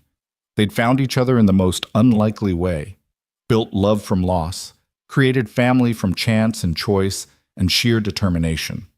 And this, Ethan thought, as Isabella kissed his cheek, and baby Ethan grabbed his nose and Marcus explained his revolutionary idea for pizza delivery drones, this was what happily ever after really looked like.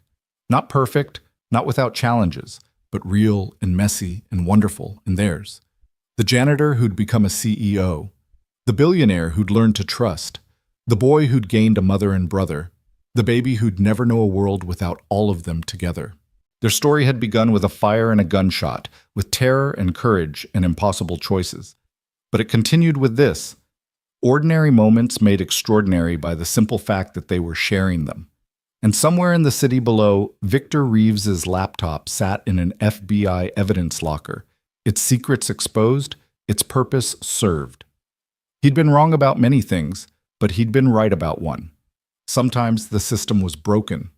The difference was, people like Ethan and Isabella weren't trying to tear it down. They were building something better. One algorithm, one family, one choice at a time.